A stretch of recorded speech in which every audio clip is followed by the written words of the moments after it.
Everyone, welcome back to YouTube channel. Here is Akaya और आज अपना कवर करने वाला है चैप्टर 15 जो ह्यूमन फिजियो का सेकंड चैप्टर होने वाला है। कौन से फिजियो का? ह्यूमन फिजियो का सेकंड चैप्टर होने वाला है हमारा chapter number 15 body fluid and circulation. Basically हम यहाँ पे अपने बॉडी में जो जो फ्लूइड प्रेजेंट है उसके बारे में बात करने वाले हैं। जहाँ पे भी आप सर्कुलेशन की बात सुनते हो तो आपको पता है कि आप रिलेट कर पाते हो हार्ट से, क्योंकि ब्लड का बेसिकली ट्रांसपोर्ट हार्ट से ही होता है, आप तो जानते ही होंगे। तो हम यहाँ पे आज वही सब पढ़ने वाले हैं। तो सबसे पहले आपको अगर हमारे चैनल के वीडियोस पसंद आते हैं तो प्लीज़ आप सब्सक्राइब कर देना हमारा चैनल, लाइक कर देना एंड जिस भी पर्सन को इसकी नीड हो प्लीज़ उसको शेयर भी कर देना। एंड आज का पोमोडोरो होने वाला है। बेसिकली जो भी हमसे पहले पढ़ता होगा उसको पता होगा कि हम पोमोडोरो मेथड से करके अपने चैप्टर्स को ख़त्म करते हैं। तो आज का पोमोडोरो वही हम यहाँ पे 1 आवर रखने वाले हैं, क्योंकि बेसिकली हमारा 1 आवर के अंदर चैप्टर फिनिश ही हो जाता है। तो काफ़ी प्यारे प्यारे चैप्टर्स है, तो पोमोडोरो 1 आवर का रखने वाले हैं, ठीक है। एंड एट लास्ट देखो, अगर गाइस कोई भी प्रॉब्लम होती है तो आप कमेंट सेक्शन में बता सकते हो। एंड बेसिकली देखो, ये चैप्टर को ख़त्म करते ही हम यहाँ पे नेक्स्ट चैप्टर में चले जाएंगे। जो लोग मुझसे पहले पढ़ते हैं उनको पता होगा कि जो भी टॉपिक को मैं कवर कर लेती हूँ पहले टिक लगा लेती हूँ, उसके बाद जाकर के क्या आगे बढ़ती हूँ। चलो स्टार्ट करते हैं बिना टाइम वेस्ट किए आज का lecture. You have learn that जितने भी लिविंग सेल्स होते हैं उनमें न्यूट्रिएंट्स जो रहता है ऑफकोर्स प्रोवाइड किया जाता है। तुमको पता है O2 सब्सटेंस के डाइजेशन के लिए काफ़ी इंपॉर्टेंट होता है और वेस्ट को, हार्मफुल सब्सटेंस को बाहर निकाल दिया जाता है। इससे पहले वाले लेक्चर में हम इन्हीं सब चीज़ों के बारे में पढ़े थे। अब देखो, यही है कि कंटिन्यूसली टिश्यू से, एक हेल्दी फंक्शनिंग टिश्यू के लिए कार्बन डाइऑक्साइड का बाहर निकल जाना ही बेटर होता है। तो basically essential to have a efficient mechanism for the movement of these substance to the cell and from the cell. मतलब सेल से बाहर जाना या सेल में कोई चीज़ अंदर लेके आना, ये सब क्या होता है, एक मैकेनिज्म के थ्रू होता है। अलग अलग डिफरेंट टाइप के जो ग्रुप्स ऑफ एनिमल्स होते हैं उनको जो ये ट्रांसपोर्ट होता है बेसिकली सेल या सेल से आउट, सबका अलग अलग होता है, ठीक है। सबका कैसा होता है, अलग अलग होता है। अगर हम बात करें यहाँ पे सिंपल ऑर्गेनिज्म की, जैसे कि स्पॉन्जेस एंड सेलेंट्रेट्स का, तो इनका जो एक्सचेंज ऑफ गैसेस होता है, बेसिकली इनका एक्सचेंज ऑफ गैसेस ये हमारा क्या कहते हैं, इनके बॉडी कैविटी के थ्रू ही हो जाता है। किसके थ्रू होता है? इनके बॉडी कैविटी के थ्रू ही क्या होता है, इनका एक्सचेंज ऑफ गैसेस हो जाता है। Circulate water from their surrounding, मतलब पानी तो पता ही एकमात्र इनका सहारा होता है। हमारा तो ब्लड होता है, ये छोटे जो भी इनवर्टिब्रेट्स होते हैं उनमें हमारा क्या होता है, पानी इकलौता मीडियम होता है ट्रांसपोर्ट ऑफ ऑर्गेनिज्म का। तो यहाँ अगर मैं स्पॉन्जेस की बात करूँ तो स्पॉन्जेस में स्पॉन्जोसील की वजह से ऐसा होता है। स्पॉन्जेस में स्पॉन्जोसील की वजह से ऐसा होता है। एंड अगर बात करें हम सिलेंट्रेट्स की एनिमल किंगडम में तुम बहुत अच्छे से पढ़ोगे। अगर हम सिलेंट्रेट्स की बात करेंगे तो यहाँ पे गैस्ट्रोवस्कुलर कैविटी की वजह से होता है। गैस्ट्रोवस्कुलर कैविटी, ठीक है। तो ये तुम याद रखना, इसकी वजह से एक्सचेंज ऑफ गैसेस मुमकिन है। मोर कॉम्प्लेक्स ऑर्गेनिजम्स के देखें तो बेसिकली उनका एकमात्र जो ट्रांसपोर्ट मटेरियल करता है वो ब्लड करता है, ठीक है। एंड दूसरा हमारे पास अनदर बॉडी फ्लूइड लिम्फ होता है। ये दो चीज़ों की वजह से क्या होता है, हमारा ट्रांसपोर्ट मुमकिन हो पाता है, ठीक है। इन चैप्टर में हम इन्हीं के बारे में पढ़ेंगे, ब्लड एंड लिम्फ्स के कॉम्पोजिशंस के बारे में एंड उनके कैरेक्टरिज्म के बारे में। तो सबसे पहले हम ब्लड पढ़ते हैं, ठीक है, ठीक है। चलो आ जाओ फटाफट से। ना ना ना ना, मेरे पास नहीं आना, आ जाओ अपने टॉपिक पे। तो अगर हम बात करें ब्लड की, तो तुमने एक चीज़ सबसे पहले पढ़ी थी, किस में पढ़ा था, कौन से चैप्टर में तुमने पढ़ा था? कनेक्टिव टिश्यू के बारे में। फटाफट से बताओ, 1, 2 एंड 3। हमने पढ़ा था किसमें? स्पेशलाइज्ड वो सेल के बारे में, याद है? स्ट्रक्चरल एंड फंक्शनल यूनिट पढ़ा था हमने एनिमल्स के बारे में। स्ट्रक्चरल ऑर्गेनाइजेशन इन एनिमल्स पढ़ा था। उस चैप्टर में हमने पढ़ा था टिश्यू के बेसिकली 4 टिश्यू के बारे में पढ़ा था।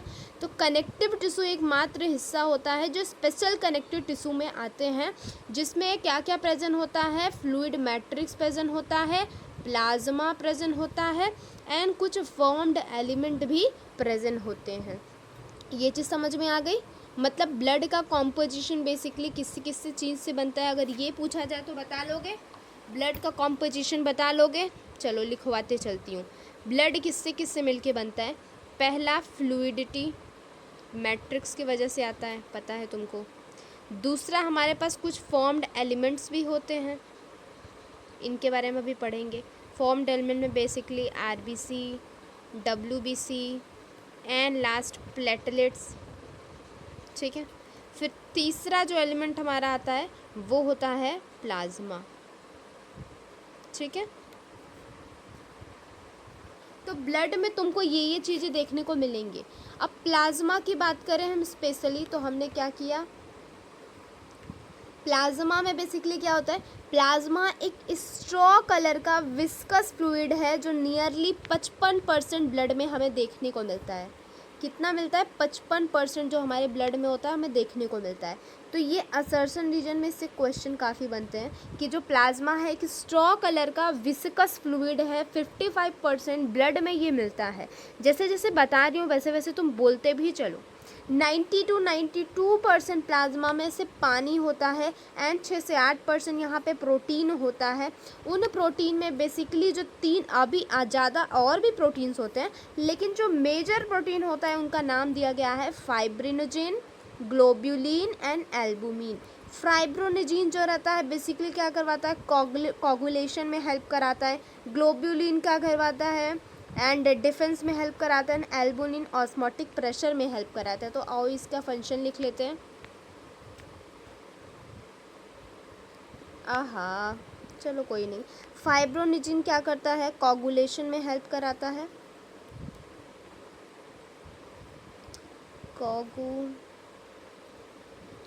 कोगुलेशन पता है ना, कोगुलेशन किसका होगा, ब्लड का ही होगा, तो ब्लड भी लिख देते हैं। ग्लोबुलिन क्या करता है, डिफेंस की तरह काम करता है, डिफेंस में। एल्बुमिन जो रहता है ऑस्मोटिक, ठीक है। ये हमारा एक सॉल्ट चीज़ हो गया। तो यही चीज़ है कि हमारे प्लाज्मा में क्या क्या प्रेजेंट होता है। अगर ये पूछे तो तुम बता दोगे, प्लाज्मा में बता दोगे 2 चीज़ क्या प्रेजेंट होता है। फॉर्म्ड एलिमेंट प्रेजेंट, प्लाज्मा में क्या क्या प्रेजेंट होता है, 55% की मतलब सॉरी प्लाज्मा में नहीं,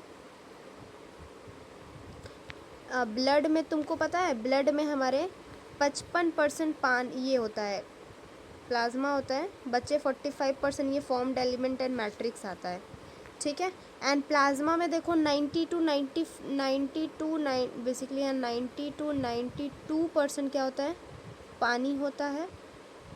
6 से 8% प्रोटीन्स होते हैं एंड इसी प्रोटीन में होते हैं कुछ, जैसा कि तुम देख ही रहे हो। अब यही लिखा है फाइब्रिनोजेन होता है, ग्लोबुलिन होते हैं एंड एल्बुमिन होता है। तो यही देख लो, फाइब्रिनोजेन कोगुलेशन ऑफ ब्लड में हेल्प करते हैं, क्लॉटिंग में। ग्लोबुलिन डिफेंस मैकेनिज्म में हेल्प करते हैं एंड एल्बुमिन ऑस्मोटिक प्रेशर में हेल्प करते हैं। प्लाज्मा के पास कुछ अमाउंट में मिनरल्स भी होते हैं, जैसे कि सोडियम, कैल्शियम, मैग्नीशियम, क्लोरीन, ठीक है, glucose, amino acid, lipid and also present in the plasma. They are transit in the blood. Factors for coagulation or clotting of blood are also present in the plasma. वही fibrinogen inactive form में, ये चीज़ याद कर लेना। इसे assertion reason में इससे question बनते हैं कि कुछ फैक्टर्स होते हैं जो कोगुलेशन में हेल्प करते हैं, वो प्लाज्मा में प्रेजेंट होते हैं, लेकिन किस फॉर्म में प्रेजेंट होते हैं हमसे ये क्वेश्चन पूछता है, तो तुम बताओगे वो प्रेजेंट होता है इनएक्टिव फॉर्म में। कैसे? इनएक्टिव फॉर्म में। तो ये चीज़ तुम याद रखना, कौन से फॉर्म में, इनएक्टिव फॉर्म में। ये तुम चीज़ देखो, जो हमारा ब्लड होता है ना, इसके पास फाइबर्स नहीं होते। तुमने हमारा उस चैप्टर में भी पढ़ा था कि ये फाइबर्स लेस होते हैं, कोलेजन फाइबर वगैरह कुछ प्रेजेंट नहीं होता। तो तुम यहाँ लिख ही दो कि फाइबर्स यहाँ पे एब्सेंट होते हैं, हाईलाइट भी कर लिया जाए, क्या पता भूल गए तो क्या होगा। प्लाज्मा की बात करें तो हमारा प्लाज्मा जो रहता है हार्मोन की ट्रांसपोर्ट में भी हेल्प करता है, तो तुम लिख सकते हो ऑल्सो, क्या लिखोगे, ऑल्सो ट्रांसपोर्ट हार्मोन। गाइस तुम्हें समझ में तो आ रहा है ना, ट्रांसपोर्ट करता है हार्मोन्स को भी, ठीक है। अब बात करते हैं कि इम्पॉर्टेंट पॉइंट कि प्लाज्मा बिना किसी क्लॉटिंग फैक्टर के सीरम कहलाता है, ठीक है। तो ये भी असर्शन में क्वेश्चन बनते हैं। तुम लिखोगे plasma minus clotting factor is equal to serum. इसको भी हाईलाइट कर लेंगे हम। आओ ब्लू कलर से हाईलाइट करके देखते हैं, पानी पानी एकदम कर देते हैं। तो ये देखो तुम्हारा एक इम्पॉर्टेंट पॉइंट हो जाता है, प्लाज्मा बिना किसी क्लॉटिंग फैक्टर के सीरम कहलाता है। अच्छा एक काम कर सकते हैं, हम पहले हाईलाइट करके लिखें, देखो कैसा लगता है। Okay it's too cute. Plasma बिना किसी क्लॉटिंग फैक्टर के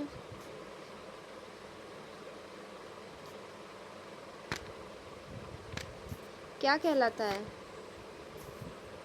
सीरम। सुंदर लग रहा है ना गाइस। चलो आ जाओ हाईलाइट। अब हम बात करें यहाँ पे कुछ फॉर्म्ड एलिमेंट की। वो फॉर्म्ड एलिमेंट जो हमने पढ़ा था प्लाज्मा में ब्लड में प्रेजेंट होता है।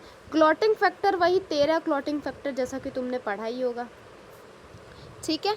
ब्लड में बेसिकली क्या क्या होता है आज फिर से डिफाइन कर लेते हैं। ब्लड में सबसे पहले प्लाज्मा होता है जो कि 55% है, एंड फॉर्म्ड एलिमेंट्स कुछ 45% प्रेजेंट होते हैं। इसी में एक्स्ट्रा कुछ water, mineral, lipid, iron and acetic acid बोली, अमीनो एसिड, ग्लूकोज, लिपिड्स, ये सब भी प्रेजेंट होते हैं। आरबीसी लगभग यहाँ पे 5 से 5.5 million millimetre inverse cube present होता है। अब हम बात करें यहाँ फॉर्म्ड एलिमेंट की, तो फॉर्म्ड एलिमेंट में बेसिकली 3 एलिमेंट्स होते हैं, जैसे कि आरबीसी, डब्ल्यूबीसी एंड प्लेटलेट, जैसा कि मैंने तुमको बताया था। एरिथ्रोसाइट्स को दूसरा नाम क्या, एरिथ्रोसाइट्स को आरबीसी भी बोलते हैं, ल्यूकोसाइट को हम डब्ल्यूबीसी भी कहते हैं। सुंदर लिखने के लिए रेज किया था गाइस। तो डब्ल्यूबीसी को मैंने ल्यूकोसाइट कह दिया, प्लेटलेट्स तो प्लेटलेट हो गया। बेसिकली अगर हम बात करें प्लेटलेट्स को, तो इसको हम थ्रोम्बोसाइट्स कहते हैं, ठीक है, थ्रोम्बोसाइट्स, ठीक है, थ्रोम्बोसाइट्स कहते हैं। कलेक्टिवली इनको मिला के फॉर्म्ड एलिमेंट कहते हैं। लगभग ये 45% ब्लड में प्रेजेंट होता है। एरिथ्रोसाइट की बात करें तो आरबीसी जो रहता है मोस्ट अबंडेंट होता है, सारे सबसे ज़्यादा यही प्रेजेंट होता है। एक हेल्दी मैन में लगभग 5.3 क्या लिखा है 5 मिलियन से 5.3 मिलियन mm पर क्यूब ब्लड प्रेजेंट होता है। तो यहाँ बगल में लिख लेते हैं हम आरबीसी का नंबर लिख लेते हैं,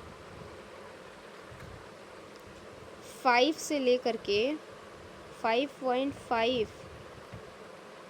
मैं सोच रही हूँ एक ही जगह पे ऐसा हो जाए। आरबीसी लगभग 5 से लेके 5.5 मिलियन mm पर क्यूब, देखो याद रखना यहाँ माइनस साइन, यहाँ पे 3, ये प्रेजेंट होता है हमारे पास आरबीसी का नंबर, ठीक है।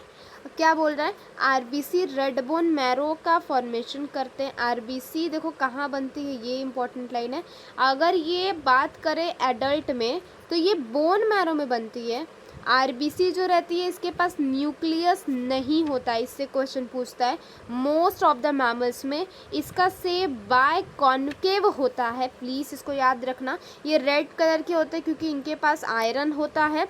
आयरन कंटेनिंग एक कॉम्प्लेक्स प्रोटीन हीमोग्लोबिन नाम का प्रोटीन प्रेजेंट होता है, इसीलिए इनका कलर रेड कलर होता है। और हेल्दी इंडिविजुअल में लगभग 12 से 16 ग्राम हीमोग्लोबिन हर 100 ml ब्लड में मिलता है। तो ये क्वेश्चन पूछता है एक हेल्दी मैन में क्या होता है, 12 से 16 ग्राम हीमोग्लोबिन हर हेल्दी मैन में लगभग एवरी 100 ml ऑफ ब्लड में देखने को मिलता है। ये जो मॉलिक्यूल होता है significantly transport of respiratory gases में हेल्प भी करता है, जैसा कि मैंने तुमको बताया था। हमारा ब्लड में बेसिकली आरबीसी में हमारा जो ऑक्सीजन होता है लगभग 97% पास करता है। मैंने अभी कल ही पढ़ाया था, वो चीज़ तुम देख लेना। आरबीसी ऑन एन एवरेज 120 दिन तक जिंदा रहता है, उसके बाद जा करके ये मरने के बाद इसका ग्रेवयार्ड जो बनता है वो स्प्लीन बनता है। तो बचपन से तुम इसको पढ़ते आए हो। अब हम बात करें अपने डब्ल्यूबीसी यानी ल्यूकोसाइट्स के। ल्यूकोसाइट को हम डब्ल्यूबीसी भी कहते हैं। जनरली ये कलरलेस माने जाते हैं। लैक ऑफ हीमोग्लोबिन की वजह से ये न्यूक्लिएटेड होते हैं, इनके पास न्यूक्लियस प्रेजेंट होता है, लेकिन एज कम्पेयर टू आरबीसी इनका नंबर कम होता है।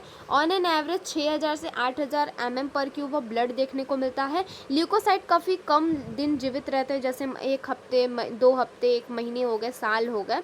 दो मेन कैटेगरी, साल नहीं महीने, ठीक है, 6 से 8 हफ्ते। We have 2 main category of WBC. पहला हमारे पास ग्रेन्युलोसाइट्स होता है, दूसरा अग्रेन्युलोसाइट्स। तो इसको लिख के समझते हैं। हमारे पास डब्ल्यूबीसी है, ये डब्ल्यूबीसी हमारे पास 2 तरीके के होते हैं। एक अग्रेन्युलोसाइट्स होते हैं, एक होता है ग्रेन्युलोसाइट्स। जो ग्रेन्युलोसाइट्स है इसके 3 पार्ट्स हैं। ग्रेन्युलोसाइट्स के बेसिकली 3 पार्ट्स होते हैं। न्यूट्रोनोफिल्स, ठीक है, इसको 3 पार्ट से तो हम ऐसे डिवाइड करके लिखते हैं। हमारे पास पहला है हमारे पास न्यूट्रोनोफिल्स, बेसोफिल्स एंड इयोसिनोफिल्स। न्यूट्रोफिल्स का देखो बेसिकली अबंडेंट होता है 60 to 65%। आओ पहले पढ़ते चलते हैं। 2 मेन कैटेगरी होते हैं डब्ल्यूबीसी की, ग्रेन्युलोसाइट्स एंड अग्रेन्युलोसाइट्स। ग्रेन्युलोसाइट्स में बेसिकली न्यूट्रोफिल्स, इसिनोफिल्स एंड बेसोफिल्स आते हैं। एंड हमारा अग्रेन्युलोसाइट्स में हमारा आता है, हमारे पास क्या आता है, monocytes and lymphocytes. Monocytes and lymphocytes. तो ये चीज़ तुम याद रखना। हमारे अग्रेनुलोसाइट्स में मोनोसाइट्स आते हैं, लिम्फोसाइट्स आते हैं। न्यूट्रोफिल मोस्ट अबंडेंट सेल होता है, लगभग 60 से 65% हमारे पास प्रेजेंट होता है टोटल डब्ल्यूबीसी। एंड बेसोफिल्स लगभग 0.1 से 1%। इयोसिनोफिल्स लगभग जो रहता है 2 से 3% प्रेजेंट होता है। अब बात करें यहाँ पे न्यूट्रोफिल एंड मोनोसाइट्स की, तो ये 6 से 8% मिला के प्रेजेंट होते हैं। ये फैगोसाइटेटिस सेल में हेल्प करते हैं फॉरेन मटेरियल को खा जाने में। बेसोफिल क्या क्या सिक्रीट करता है, बेसोफिल जो रहता है हिस्टामिन, सेरोटोनिन, हेपरिन सिक्रीट करता है, जो इन्वॉल्व होता है इन्फ्लामेटरी रिएक्शंस में। जो कि ईसोनोफिल जो रहते हैं रजिस्ट करता है इन्फेक्शन को, एंड ये एसोसिएट हो जाता है एलर्जिक रिएक्शन के साथ। लिम्फोसाइट 20 से 25% प्रेजेंट होते हैं। लिम्फोसाइट 2 तरीके के होते हैं, B lymphocyte and T lymphocyte. जो लोग नहीं पढ़े हैं इस चीज़ को पढ़ने के लिए आप ह्यूमन हेल्थ एंड डिजीज़ में चले जाओगे, HHD में चले जाओगे, ह्यूमन हेल्थ एंड डिजीज़, तो बहुत अच्छे तरीके से तुम इस चैप्टर के टॉपिक को पढ़ पाओगे। जो बी एंड टी लिम्फोसाइट्स होते हैं रिस्पॉन्सिबल होते हैं इम्यून रिस्पॉन्स को, ठीक है। इसी को थोड़ा और अच्छे से हम समझना चाहें तो तुम बना लिया। अब तुम ये देखोगे बेसिकली जो न्यूट्रोफिल्स होते हैं ना, वो क्या करते हैं, न्यूट्रोफिल्स, एक सेकेंड, हमारे पास जो न्यूट्रोफिल्स होते हैं एंड मोनोसाइट्स होते हैं, ये दोनों फैगोसाइट, जो मैंने ब्लू कलर से बनाया ना, एरो बनाऊंगी ब्लू, ये फैगोसाइटोटिक करते हैं, फैगोसाइटोसिस ऑफ फैगोसाइटोटिक साइटोसिस नेचर के होते हैं। मतलब कि बाहर से कोई भी अनवांटेड कोई चीज़ आ गई तो उसको खा जाते हैं। दूसरी चीज़ हमारे पास आ जाती है बेसोफिल्स। तो बेसोफिल जो रहता है, पिंक कलर से बना रही हूँ, तो बेसोफिल क्या करता है, basically heparin, serotonin and histamine secrete करता है। हेपरिन मास्ट सेल के द्वारा हेपरिन,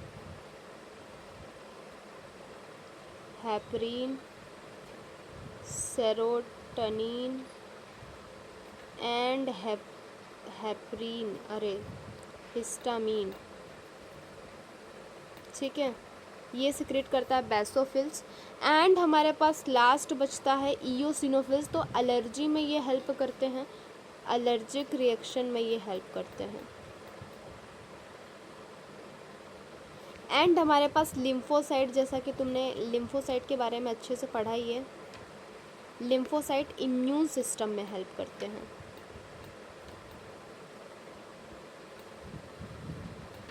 ठीक है, अब आ जाओ एक चीज़ और पढ़ते हैं।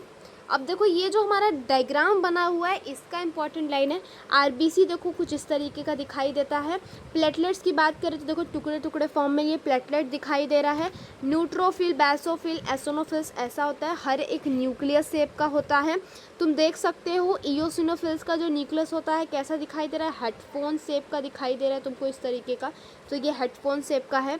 आप बेसोफिल्स में देख रहे हो टुकड़े टुकड़े के फॉर्म में दिखाई दे रहा है। न्यूट्रोफिल्स का न्यूक्लियस कुछ इस तरीके दिखाई दे रहा है। मोनोसाइट का बीन शेप का दिखाई देता है। टी लिम्फोसाइट का ऐसा दिखाई दे रहा है। बी लिम्फोसाइट का आप देख ही रहे हो। तो ये सारा प्लीज़ याद करके जाना। अब बात करते हैं यहाँ पे हम प्लेटलेट्स की।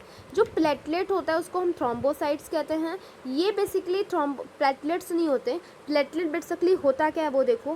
प्लेटलेट्स की बात करते हैं हम यहाँ पे। तो प्लेटलेट, हाँ मैंने एक चीज़ गलत लिख दी। प्लेटलेट जो रहते हैं फ्रेगमेंट्स होते हैं मेगा कैरियोसाइट्स के।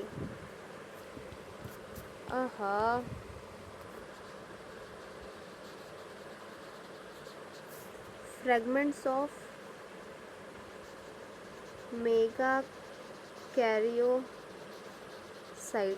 मतलब होता क्या है, ये मान लो कि हमारे पास मेगा कैरियोसाइट्स हैं। ठीक है, जब ये टूटते हैं तो फ्रेगमेंट्स में डिवाइड होते हैं एंड इसी फ्रेगमेंट को हम प्लेटलेट्स कह देते हैं। तो ये जो मैंने बनाया है ये हमारे पास मेगा कैरियोसाइट्स है। ठीक है, एंड ये जो टूट के बना है इससे उसको हम प्लेटलेट्स कह देते हैं। ठीक है, अब यही लिखा स्पेशल सेल होता है बोन मैरो का। ब्लड नॉर्मली अगर बात करें इसमें तो ये इतना शेप के होते हैं 1,50,000 से 3,50,000। प्लेटलेट्स जो रहते हैं रिलेटिवली ऐसे सब्सटेंस होते हैं जो कोगुलेशन या क्लॉटिंग में हेल्प करते हैं। ये reduction in their number can lead clotting disorder. अगर हमें कोई क्लॉटिंग से डिसऑर्डर हो गया जैसे कि हीमोफीलिया, तो ऐसा हमें देखने को मिलता है कि क्या होता है, हमारा जो क्लॉटिंग डिसऑर्डर देखने को मिलता है उस टाइम पे ब्लड जो रहता है, प्लेटलेट जो रहता है ब्लड में प्लेटलेट्स का नंबर काफ़ी कम हो जाता है। अगर हम बात करें अब देखो ब्लड ग्रुप की बात करने जा रहे हैं। बेसिकली ब्लड ग्रुप देखो दो ही तरीके का ग्रुप किया गया है। पहला एबीओ ब्लड ग्रुप, दूसरा RH blood group. ABO blood group में बेसिकली ए बी एंड ओ आते हैं, तुमने भी जानते होगे। लेकिन कभी कभी देखा होगा ए पॉजिटिव देखते हो, बी पॉजिटिव देखते हो, तुम ए बी पॉजिटिव देखते हो, ओ नेगेटिव देखते हो, ओ पॉजिटिव देखते हो, ए नेगेटिव देखते हो, बी नेगेटिव देखते हो, ए बी नेगेटिव देखते हो, ओ पॉजिटिव ओ नेगेटिव। तो ऐसा क्यों देखते हो? आखिर ये पॉजिटिव एंड नेगेटिव का मतलब क्या है, तुमने कभी सोचा? हाँ, ए बी सी डी क्यों नहीं हो जाता? क्यों, कभी सोचा तुमने? देखो नेगेटिव का मतलब होता है कि यहाँ पे आर एच का एंटीजन जो है नहीं प्रेजेंट है। अगर पॉजिटिव है इसका मतलब है कि आर एच एंटीजन जो है यहाँ पे प्रेजेंट है। बस सिंपल सा इसका इतना ही मतलब होता है। आओ देखते हैं। ABO grouping is the based on the present और absent of two surface antigen. Basically देखो हमारे पास आरबीसी है, आरबीसी के ऊपर एंटीजन प्रेजेंट होता है, आरबीसी के ऊपर एंटीजन प्रेजेंट होता है। अगर आरबीसी के ऊपर ए एंटीजन प्रेजेंट होगा तो हम ब्लड ग्रुप कहेंगे ए है, और साथ में इसके अगर आर एच प्रेजेंट होगा तो हम बोलेंगे ए पॉजिटिव है। हमारे पास आरबीसी है, आरबीसी के ऊपर कोई भी प्लेटलेट नहीं प्रेजेंट है तो हम कहेंगे ए नेगेटिव है, सॉरी ओ है। ठीक है, ओ पॉजिटिव है। अगर आर एच ओ कुछ नहीं है लेकिन यहाँ पे अगर आर एच प्रेजेंट है तो हम कहेंगे ओ पॉजिटिव है। एंड यहाँ हमारे पास ये हमारे पास हमारा आरबीसी है, इसके सरफेस पे अगर आर एच जो है नहीं प्रेजेंट होगा, आर एच प्रेजेंट नहीं होगा, कुछ भी प्रेजेंट नहीं होगा तो हम कहेंगे हमारे पास ब्लड ग्रुप ओ नेगेटिव है। ठीक है, इस तरीके का मतलब होता है। तो वही बोला गया है यहाँ पे कि जल्दी जल्दी पढ़ो, बहुत टाइम अभी नहीं बचा है। ठीक है, दो सरफेस पे एब्सेंट और टू सरफेस एंटीजन्स, मतलब कि इम्यून सिस्टम रिस्पॉन्स करता है on RBC, namely a present हो सकता है या बी प्रेजेंट होता है। Plasma of a different special content to natural antibody. तुमको पता है कि जैसे ए हमारे पास क्या है, ए ब्लड ग्रुप है उसके हिसाब से मान लो कि ए एंटीजन है, एंटीजन के करस्पॉन्ड में प्लाज्मा एंटीबॉडी भी बनाता है। अगर एंटीजन हमारे आरबीसी पे ए प्रेजेंट है तो इसका एंटीबॉडी बी बनेगा, क्योंकि एंटीबॉडी क्या करता है, बाहर से आई सेल को मार धाड़ करके ख़त्म कर देता है। अगर हमारा जो ब्लड ग्रुप है ए है, बाहर से भी कोई ए ही आया तो कोई दिक्कत नहीं है, हमारा ये जो एंटीबॉडी है काम नहीं करेगा। लेकिन हमारा ब्लड ग्रुप जो है ए पॉजिटिव है, लेकिन बाहर से हमारे पास बाहर से क्या हुआ, ए बी नेगेटिव आ गया, तो बिल्कुल हमला कर देगा ना, ये जो रहती है ये काम करना शुरू कर देती है। ठीक है, यही लिखा हुआ है। डिफरेंशिएट एंटीजन एंटीबॉडी के हिसाब से 4 तरह के ब्लड ग्रुप होते हैं, A B and O. Probably during the blood transfusion आपको देखना पड़ेगा, अगर ब्लड नहीं मिल रहा है तो आप डोनर को नहीं दे सकते हो। इसके लिए the blood of a donor has carefully match किया जाता है ब्लड के रेसिपिएंट्स मतलब देने वाले को बिफोर एनी ब्लड ट्रांसफ्यूशन, ताकि सीवियर प्रॉब्लम को क्या कर सकें, क्लम्सिंग यानी कि आरबीसी ख़राब ना हो, डिस्ट्रॉय ना हो, उस चीज़ के सीवियर प्रॉब्लम को नहीं अवॉइड करने के लिए हम सबसे पहले किसी को ब्लड अपना देते हैं तो क्या करते हैं, देख के देते हैं, मैच करवा के देते हैं। तो बात करें यहाँ पे ब्लड ग्रुप ए है, बी है, ए बी है एंड ए नेगेटिव है। ए है इसका मतलब इसके आरबीसी के सरफेस पे जो एंटीजन प्रेजेंट होगा वो ए वाला एंटीजन होगा। ये बी है इसका मतलब इसके सरफेस पे कैसा होगा, बी प्रेजेंट होगा। ये ए बी है इसका मतलब इसके एंटीजन पे ए भी प्रेजेंट होगा एंड बी भी प्रेजेंट होगा, मतलब ए एंड बी दोनों एंटीजन प्रेजेंट होंगे। अगर आरबीसी पे कोई भी एंटीजन प्रेजेंट नहीं है तो हम कहेंगे जीरो यानी नील। अगर आरबीसी पे ए एंटीजन प्रेजेंट है तो हमारे बॉडी क्या बनाती है, हमारी प्लाज्मा जो रहती है एंटीबॉडी बी बनाती है। अगर एंटीजन बी है तो एंटीबॉडी ए बनाती है। एंटीबॉडी दोनों देखो एंटीजन दोनों प्रेजेंट है तो हमारी एंटीबॉडी कुछ नहीं बनाती, एंड एंटीजन कोई भी प्रेजेंट नहीं है तो हमारी बॉडी जो रहती है एंटीबॉडी ए बी दोनों बनाती है। अगर एंटीजन क्या है, ए है, तो हम ए वाले से भी ले सकते हैं ब्लड एंड बी वाले से भी ले सकते हैं, इसी के हिसाब से होता है। एंटीजन बी है तो बी वाले से भी ले सकते हैं एंड जीरो वाले से भी ले सकते हैं। एंटीजन सी है, ए बी है तो ए बी से भी ले सकते हैं, ए से भी ले सकते हैं, ए बी से भी ले सकते हैं, ओ से भी ले सकते हैं। एंटीजन ओ है तो हम सिर्फ ओ से ही ले सकते हैं, क्योंकि फर्दर आगे कोई भी दूसरा टाइप का अगर एंटीजन हम लेते हैं, ब्लड ग्रुप लेते हैं किसी का, तो हमारी बॉडी एंटीबॉडी जो रहती है अफेक्ट करने लगती है। ठीक है, अब आ जाओ देखते हैं आगे क्या होता है। For the mention individual, basically B तुम देख रहे हो, बी वाला सबको डोनेट कर सकता है, इसीलिए हम बी को कहते हैं यूनिवर्सल डोनर, यानी कि ये जो रहता है सबसे ब्लड को ले सकता है। ए बी को देख रहे हो तुम, ब्लड को सबसे एक्सेप्ट कर सकता है, इसीलिए हम ए बी को कह देते हैं ये यूनिवर्सल रेसिपिएंट है, यानी कि ये सबको ब्लड दे सकता है। मतलब ए बी जो है वो ब्लड को ले सकता है, ओ जो है ब्लड को दे सकता है सबको। अब हम बात कर रहे हैं आर एच ग्रुपिंग को, बेसिकली किस किस बॉडी में आर एच प्रेजेंट होगा, यानी कि except the antigen A B अब प्रेजेंट है हमारे आरबीसी के सरफेस पे आर एच भी। ठीक है, आप पढ़ते हैं another antigen R H antigen similar होता है, एक प्रेजेंट होता है सबसे पहले, कहाँ प्रेजेंट था, रेसस मंकी में प्रेजेंट था, याद रखना ये क्वेश्चन हमसे पूछ सकता है। ठीक है, इसीलिए हम इसका नाम आर एच रख दिए थे। इनमें हमने ऑब्जर्व किया था कि मेजॉरिटी ऑफ द ऑर्गेनिज्म में आरबीसी के सरफेस पे आरएच प्रेजेंट होता है। नियरली 80% क्या होता है, ह्यूमंस में आरएच प्रेजेंट होता है, लेकिन कुछ में प्रेजेंट नहीं होता। अगर आरएच एंटीजन प्रेजेंट होगा तो हम उसको आरएच पॉजिटिव कहेंगे, एंड जिसमें एंटीजन एब्सेंट होगा उसको हम आरएच नेगेटिव कहेंगे। अगर आरएच नेगेटिव है तो अगर वो आरएच पॉजिटिव ब्लड के एक्सपोज्ड में आएगा तो क्या होता है, स्पेसिफिक एंटीबॉडी जो आरएच एंटीजन के रिस्पेक्ट में बनाई गई थी उसको क्या करता है, वो इफ़ेक्ट करता है। इसीलिए आरएच ग्रुप करवा के ही मैच कर सकते हैं। बेसिकली अगर हमें ब्लड ट्रांसफ्यूशन करना है तो हम आरएच ग्रुप को भी मैच करके चलते हैं। स्पेशल केस देख लो, महा इम्पॉर्टेंट है। हुआ क्या, बेसिकली हमारे पास एक मम्मा थी, ममा का वुम्ब आया, ठीक है। ममा का जो वुम्ब था,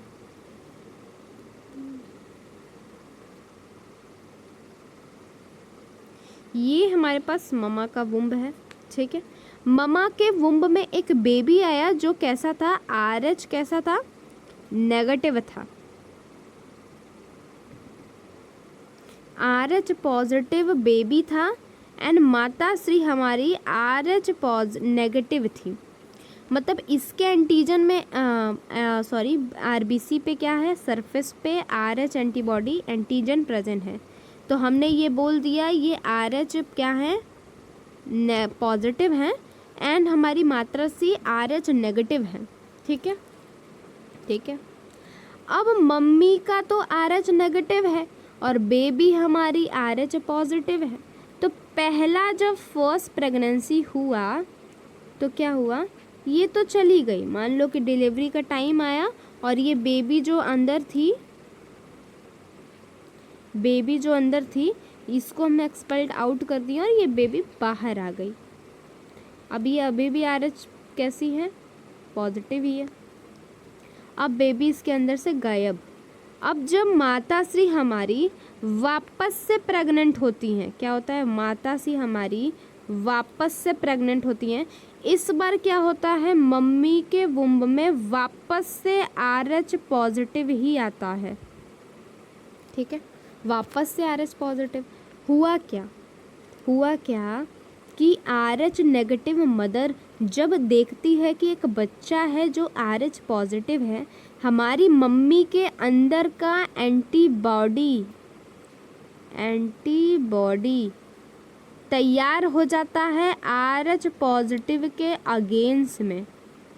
RH पॉजिटिव के अगेंस्ट में मम्मी का RH क्या होता है, तैयार हो जाता है। क्या लिखा है, अब आओ एक बार ऑब्जर्व कर लेते हैं। RH नेगेटिव ब्लड जो रहता है एक प्रेग्नेंट मम्मा का होता है एंड RH पॉजिटिव बेबी होता है। RH एंटीजन फीटस का do not get expose to the RH negative mother of first pregnancy as the two bloods are well separated by the placenta. जैसा कि मैंने तुमको बताया, ये जो पहला बच्चा था मैंने ब्लैक कलर से बनाया, ये फर्स्ट बेबी जो था ना, इसका ब्लड कभी भी माता श्री के ब्लड से मैच ही नहीं हुआ था, क्योंकि इन दोनों का जो ब्लड था, ब्लड के एक बैरियर प्रेजेंट होता है प्लेसेंटा, जो मम्मा एंड बेबी के ब्लड को क्या करता है, सेपरेट करता है। तो इन दोनों के ब्लड का मिक्सचर तो नहीं हुआ, लेकिन कभी कभी ऐसा हुआ जब बेबी बाहर निकल रहा था उस टाइम पे सम अमाउंट ऑफ ब्लड छूट गया होगा एंड मम्मा के वुम्ब में क्या हुआ, एंटीबॉडी बन के रेडी हो गया जो मम्मी के जो कि अगेंस्ट था RH पॉजिटिव के, क्या बन के रेडी हो गया, एंटीबॉडी। क्या लिखा है, हाँ, during the first pregnancy possible of exposure of maternal blood, small amount में RH पॉजिटिव ब्लड जो रहते हैं बच्चे में हो सकता है एक्सपोज हो जाए। इस केस में मम्मा का जो बॉडी है वहाँ पे एंटीबॉडी RH एंटीजन के अगेंस्ट में उनके बॉडी में बनने लगा। इस केस में अब जब मम्मा वापस से प्रेग्नेंट हुई एंड अब RH जो एंटीजन मम्मी के बॉडी में बना था RH नेगेटिव के रिस्पेक्ट में, मम्मा का ब्लड जो रहता है, बेबी का ब्लड वापस से मिक्स हुआ। अब फीटस का जो RBC था, अब देखो क्या हुआ, एंटीबॉडी है, अब इस फीटस को काफ़ी हार्मफुल होने लगा एंड जो एंटीबॉडी है वो फीटस के RBC को डिस्ट्रॉय करने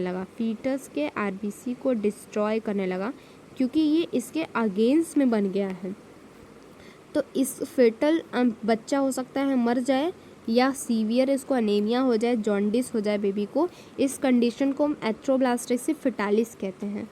ये काफ़ी इम्पॉर्टेंट क्या है, हमारा काफ़ी इम्पॉर्टेंट फेज़ है, याद रखना इसको। 3 स्टार लगा दे रही।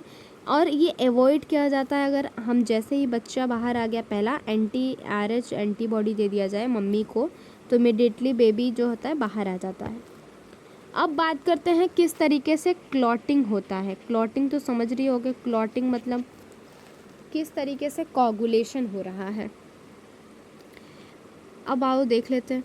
अगर मान लो आप खुद को हर्ट करते हो, मतलब आपका नाइफ लिया आपने, कैसे बनता है, आपका हाथ है, आपने अपने हाथ को ऐसे ऐसे 4-5 टुकड़ों में काट लिया, ऐसा वाला हर्ट नहीं। मैंने बोला आपका हाथ है, आपने अपने हाथ के यहाँ पे हल्का सा स्क्रैच डाल दिया, अब क्या निकलेगा, ब्लड निकलेगा। ब्लड के कुछ समय बाद आप देखते हो सीरम निकलता है। सीरम देखते हो ना, एक वाइट कलर का फ्लूइड होता है, कभी तो देखा ही होगा तुम लोग को। खासा तो नहीं, हाथ वाथ तो नहीं कटा होगा, कटा तो होगा ही। तो हुआ क्या बेसिकली, वो देखो, तुमने खुद को हार्म किया। चलो आ जाओ, मैं ये बताती हूँ।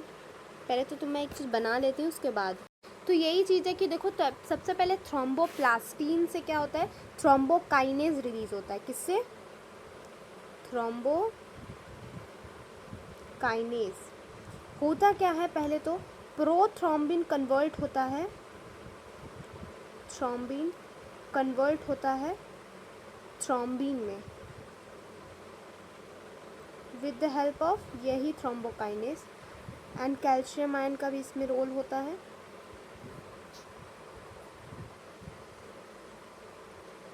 ठीक है, उसके बाद क्या होता है, फाइब्रिनोजन कन्वर्ट होता है फाइब्रिन में विद फाइब्रिन, एंड इसमें कैल्शियम आयन एंड थ्रोम्बिन का योगदान होता है, एंड विटामिन के का भी। फिर यही कोगुलेशन का काम करता है फाइब्रिन, इस तरीके का स्ट्रक्चर बना देता है, धागेदार स्ट्रक्चर। क्या लिखा है, आओ एक बार इसको पढ़ लेते हैं। डू यू नो ऐसा क्यों होता है, ब्लड स्टॉप कर देता है कुछ टाइम के लिए। बेसिकली शुरू से पढ़ते हैं, नहीं तो समझ नहीं आना। आप जानते होगे, आप अगर फिंगर पे या हर्ट कर लेते हो खुद को, तो वहाँ पे वुंड हो जाता है एंड ब्लीड कंटिन्यूअस नहीं होता, कुछ टाइम बाद ब्लड स्टॉप हो जाता है। लेकिन ऐसा क्यों होता है, क्योंकि कुछ क्या करता है, कोगुलेशन क्लॉटिंग फैक्टर्स होते हैं जो इंजरी या ट्रॉमा के टाइम पे रिस्पॉन्स होते हैं। इस मैकेनिज्म में बेसिकली एक्सेसिव ब्लड को क्या करता है, रोक देता है। आपने ऑब्जर्व किया होगा, जैसे ब्लड ख़त्म हो जाता है, एक लाल कलर का रेडिश ब्राउन स्कम इकट्ठा हो जाता है जहाँ पे कट या इंजरी लगी होती है कुछ पीरियड्स के बाद में। ये clot and coagulation basically network होता है किसका, फाइब्रिन का। जैसा कि मैंने लास्ट में आपको बताया, वो dead and damage formed elements होते हैं ब्लड के, जो ट्रैप्ड हो जाते हैं इसके अंदर। फाइब्रिन फॉर्म्ड कर देता है कन्वर्जन ऑफ, बेसिकली फाइब्रिन क्या करता है, कैसे बना, ये इनएक्टिवेट फाइब्रिनोजन से बना हुआ जो बाय द एंजाइम, जो कि प्लाज्मा में प्रेजेंट है एंजाइम थ्रोम्बिन की वजह से। अब थ्रोम्बिन क्या करता है, इन रिटर्न क्या करता है, इनएक्टिवेट सब्सटेंस प्लाज्मा जो कि प्रोथ्रोम्बिन से बना था। जैसा कि मैंने तुमको बता दिया, काफ़ी घुमावदार लैंग्वेज है, मैंने तुमको काफ़ी ईजी तरीके से समझा दिया। अब ये एंजाइम जो कॉम्प्लेक्स थ्रोम्बोकाइनेज जो रिक्वायर होता है अब हम रिएक्शन के लिए, कॉम्प्लेक्स सीरीज लिंक्ड होता है जेमेटिक, एंड इसको ही हम कैस्केड प्रोसेस कहते हैं। तो याद कर लेना किसका कहते हैं इसको, कैस्केड प्रोसेस। ये है, नंबर ऑफ फैक्टर इन्वॉल्व होते हैं जो इनएक्टिवेट स्टेज में होता है, उसको इनएक्टिव करना पड़ता है, एक्टिव इनएक्टिवेट से एक्टिव करना पड़ता है। इंजरी या ट्रॉमा होता है, प्लेटलेट क्या करता है, बाउंड करने में हेल्प करता है, कोगुलेशन करवाता है। सर्टेन फैक्टर रिलीज होते हैं टिश्यू से भी, जिससे इंजरी के साइड पे आकर के लगते हैं। कैल्शियम आयन का मेजर रोल होता है क्लॉटिंग में, जैसा कि तुमको मैंने लिखवा दिया था यहाँ पे। तो बेसिकली इसका फंक्शन क्या है, तुम आओ अच्छे से समझा देती हूँ। हुआ क्या, एक थ्रोम्बोप्लास्टिन आया, थ्रोम्बोप्लास्टिन से थ्रोम्बोकाइनेज बना। थ्रोम्बोकाइनेज क्या किया, प्रोथ्रोम्बिन को कन्वर्ट किया थ्रोम्बिन में, इनएक्टिव प्रोथ्रोम्बिन को एक्टिव थ्रोम्बिन में कन्वर्ट किया। इस एक्टिव थ्रोम्बिन ने जाके फाइब्रिनोजन से फाइब्रिन बना दिया। एंड फाइब्रिन में बेसिकली क्या हुआ, कैल्शियम एंड विटामिन के का भी मेन रोल होता है। ये देखो थ्रेड लाइक स्ट्रक्चर बना दिया, जो कि क्या किया, कोगुलम बना लिया। क्या किया, क्या कोगुलम बना लिया। ठीक है, इससे क्या हुआ, घाव मिट गया। तो हमने काफ़ी टाइम बाद, बेसिकली अभी मुझे लगता है 1 आवर कंप्लीट होने वाला है, और हमने क्या किया, एक पॉइंट अपना कंप्लीट कर लिया जो ब्लड होने वाला था। काफ़ी लॉन्ग चैप्टर है, तो फिर हमने शायद पोमोडोरो गलत ले लिया क्या। इसके लिए मुझे लगता है पोमोडोरो हमारा ये 2 रखना चाहिए था, 2 रख लेते हैं। ठीक है, क्योंकि मुझे नहीं लगता कि 1 घंटे में हो पाएगा, क्योंकि काफ़ी लंबा चैप्टर है और तुमको ऐसे मैं लप्पू चप्पर तरीके से तो नहीं समझा सकती, मैं तुमको अच्छे से समझाना चाहती हूँ।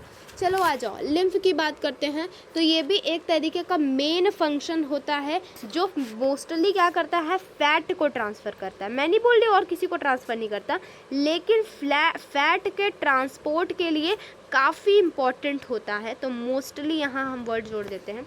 अब होता क्या है, ब्लड पास करता है कैपिलरीज के हेल्प से। टिश्यू में क्या होता है, some water along with many small water soluble form में ट्रांसपोर्ट होते हैं। देखो होता क्या है, लिम्फ बेसिकली ब्लड का ही वो हिस्सा होता है। हम देखते हैं, मान लो कि ये हमारे पास कैपिलरीज है, ठीक है, कैपिलरीज है। कैपिलरीज में क्या होता है, ब्लड का ट्रांसफ़र होता है। ब्लड का ट्रांसफर होता है तो कुछ ऐसे बड़े बड़े मॉलिक्यूल्स होते हैं जो यहाँ आकर इकट्ठा हो जाते हैं, एंड जो इकट्ठा होता है इन्हीं को हम लिम्फ कह देते हैं, ठीक है।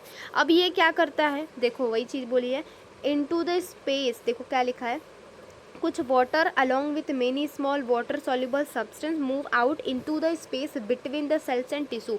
ये देख रहे हो काफ़ी स्पेस दिख रहा है, इसी टिश्यू स्पेस से क्या होता है, बहुत सारे जो वाटर मॉलिक्यूल्स होते हैं, कुछ वाटर सॉल्युबल सब्सटेंस होते हैं, इस छेद से बाहर आ जाते हैं, टिश्यू के छेद से बाहर आ जाते हैं। एंड कुछ क्या होता है, टारगेट प्रोटीन को भूल जाते हैं। Most of the formed element and blood vessels ही होते हैं। फ्लूइड जो रिलीज होता है इसको ही हम, कहाँ ये रिलीज होता है, बेसिकली ये जो रिलीज, ये जो जहाँ रिलीज हुआ है इसको इंटरस्टिशियल फ्लूइड। अब देखो एक सेकंड, मैंने जो स्पेस प्रोवाइड किया है ये एक ऐसे स्पेस में नहीं होता, बेसिकली ये कुछ इस तरीके से इकट्ठा होता है, ठीक है। ये जो प्रेजेंट है इसको ही हम इंटरस्टिशियल फ्लूइड कर लेते हैं, इंटरस्टिशियल फ्लूइड बोल देते हैं, ठीक है। एंड बेसिकली होता क्या है, some minerals distribute than in plasma, exchange of nutrition gases between the blood and cells away from the fluid and elaborate. अब इन्हीं, बेसिकली इसको लिम्फ भी कहते हैं। अब इसी लिम्फ को क्या कहते हैं, बेसिकली अलग से एक लिम्फेटिक वेसल जाता है, जब वापस से जुड़ जाता है यही कैपिलरीज में। क्या लिखा मैंने, लिम्फेटिक सिस्टम्स आता है जो इन फ्लूइड को कलेक्ट करके वापस से मेजर वेन के through back to the major vein, और फ्लूइड प्रेजेंट लिम्फेटिक वेसल्स में जो यहाँ पे फ्लूइड प्रेजेंट होता है इसी को हम लिम्फ कहते हैं। लिम्फ देखो कलरलेस होता है, इसके पास स्पेशलाइज्ड लिम्फोसाइट WBC प्रेजेंट होते हैं जो इम्यून सिस्टम में रिस्पॉन्स करते हैं। लिम्फ जो रहता है इंपॉर्टेंट कैरियर होता है जिसमें हार्मोन न्यूट्रिशंस होते हैं, फैट भी होता है जो एब्जॉर्ब कर लेता है लिम्फ के द्वारा in the lacteal present in the interstitial villi. समझ गए, लिम्फ के बारे में समझ गए। अब हम देखने वाले हैं अपना सर्कुलेटरी पाथवे। सर्कुलेटरी पाथवे मतलब अब अपने प्यारे से टॉपिक हम हार्ट पे आ चुके हैं। लिम्फ तुमने देख लिया, अब हम अपने प्यारे से टॉपिक कहाँ आ चुके हैं, हार्ट के पास, ठीक है। हार्ट देखो बेसिकली कुछ ऑर्गेनिजम्स में होता है कि बेसिकली दो टाइप के सर्कुलेटरी पाथवेज होते हैं, पैटर्न्स होते हैं। पहला ओपन सिस्टम, दूसरा क्लोज सिस्टम। अगर ये क्लोज सिस्टम है तो इसमें जो कैपिलरीज होती हैं ये प्रेजेंट होते हैं, एंड क्लोज सिस्टम में कैपिलरीज जो रहते हैं ये एब्सेंट होते हैं, ठीक है। आ जाओ, ओपन सिस्टम में बेसिकली कहाँ कौन कौन करता है, आर्थ्रोपोड्स मोलस्क करते हैं जो हार्ट के द्वारा ब्लड का ट्रांसफ्यूशन कहते हैं। लार्ज वेसल्स भी होते हैं। तो ब्लड में तुमको पता है क्या क्या, हार्ट में बेसिकली क्या क्या हो सकता है, हमारे पास ब्लड हो सकता है, कैपिलरीज हो सकती हैं, ब्लड वेसल्स हो सकते हैं। ये चीज़ समझ गए। तो into the space body cavity जिसको साइनसेस कहते हैं, बेसिकली आर्थ्रोपोड्स एंड मोलस्क में देखने को मिलता है, इन विच ब्लड जो रहता है हार्ट के द्वारा पंप किया जाता है एंड काफ़ी लार्ज वेसल से पास होते हैं वो साइनस में आकर के खुल जाते हैं। एंड एनालिड्स एंड कॉर्डेटा में समझ में आता है, कॉर्डेटा में समझ में आता है इसमें क्लोज सिस्टम प्रेजेंट होता है जहाँ पे कैपिलरीज प्रेजेंट होती है। यहाँ पे तो कैपिलरीज प्रेजेंट नहीं है क्लोज सिस्टम में, ठीक है, एब्सेंट होती हैं। ब्लड पंप होता है हार्ट के द्वारा एंड यहाँ पे नेटवर्क ऑफ ब्लड वेसल्स मिलते हैं। एंड इसका एडवांटेज यही होता है कि फ्लूइड का फ्लो जो रहता है एक परसिप्स रेगुलरली हो सकता है। जितने भी वर्टिब्रेट्स होते हैं उनके पास मस्कुलर चैम्बर के हार्ट्स होते हैं, जितने भी वर्टिब्रेट्स होते हैं उनके पास मस्कुलर चैम्बर के हार्ट होते हैं। फिशेस की बात करें तो फिशेस में 2 चैम्बर्ड हार्ट होता है जिसमें एक एट्रिया और एक वेंट्रिकल्स होते हैं। एम्फीबियंस की बात करें तो यहाँ पे हमारे पास 3 चैम्बर्स हार्ट होते हैं, लेकिन एक्सेप्ट द क्रोकोडायल। क्रोकोडायल एक रेप्टाइल है एम्फीबियंस और रेप्टाइल्स के पास 3 चैम्बर हार्ट होते हैं, जिसमें 2 एट्रिया होता है, एक सिंगल वेंट्रिकल्स होते हैं। क्रोकोडाइल्स में, बर्ड्स में, मैमल्स में यहाँ पे 4 चैम्बर हार्ट्स होते हैं, जिसमें 2 एट्रिया होता है एंड 2 वेंट्रिकल्स होते हैं। तो आओ लिख लें एक बार, बोलो आओ लिख लें एक बार। फिशेस में 2 चैम्बर, बोलो बोलो, लिख लिया जाए। कलर चेंज करना है। फिशेस में 2 भी नहीं बनाने आता क्या? 2 चैम्बर्ड हार्ट, चैम्बर, मुझे लगता है नहीं लिख पाऊंगी इसे। तो जैसा कि तुम देख रहे हो यहाँ पे फिशेस में क्या होता है,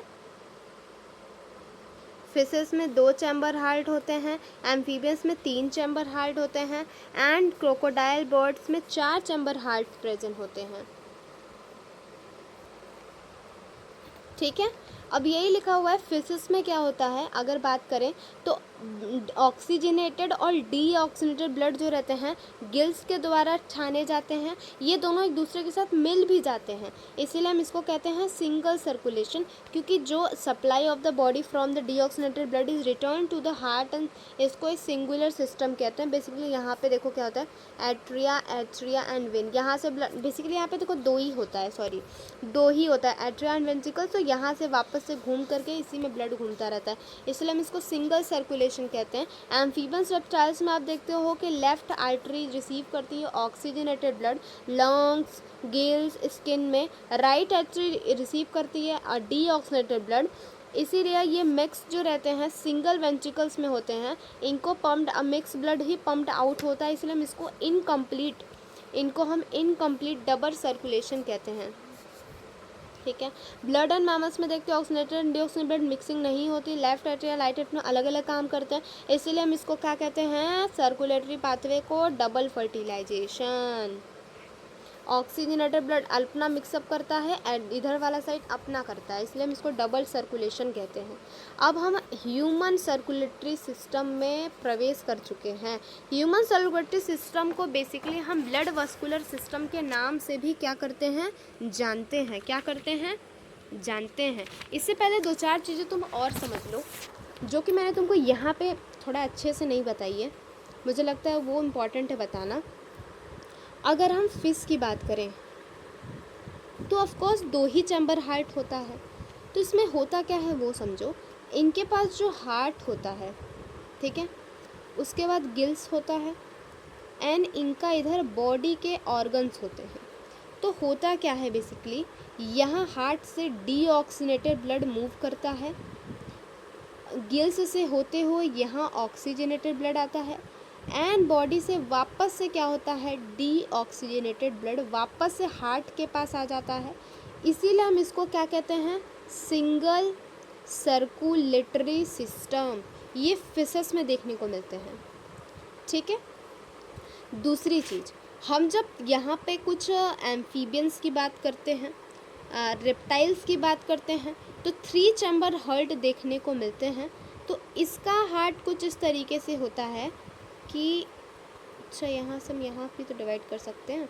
ये हमारे पास आता है राइट एट्रियम, ये आता है लेफ्ट एट्रियम, ये वेंट्रिकल्स आते हैं। होता क्या है बेसिकली, ऑर्गन से क्या होता है, डीऑक्सीजनेटेड ब्लड ऑर्गन से कहाँ आता है, हमारे राइट एट्रियम में। ऑक्सीजनेटेड ब्लड जो रहता है गिल्स से या लंग से आता है लेफ्ट एट्रियम में। कौन सा, ऑक्सीजनेटेड, यहाँ लिखना पड़ेगा ऑक्सीजनेटेड और यहाँ पे डीऑक्सीजनेटेड। अब दोनों आकर के क्या करते हैं, यहाँ पे मिक्स हो जाते हैं, यानी कि ऑक्सीजनेटेड एंड डीऑक्सीजनेटेड दोनों ही ब्लड यहाँ आके मिक्स हो जाते हैं।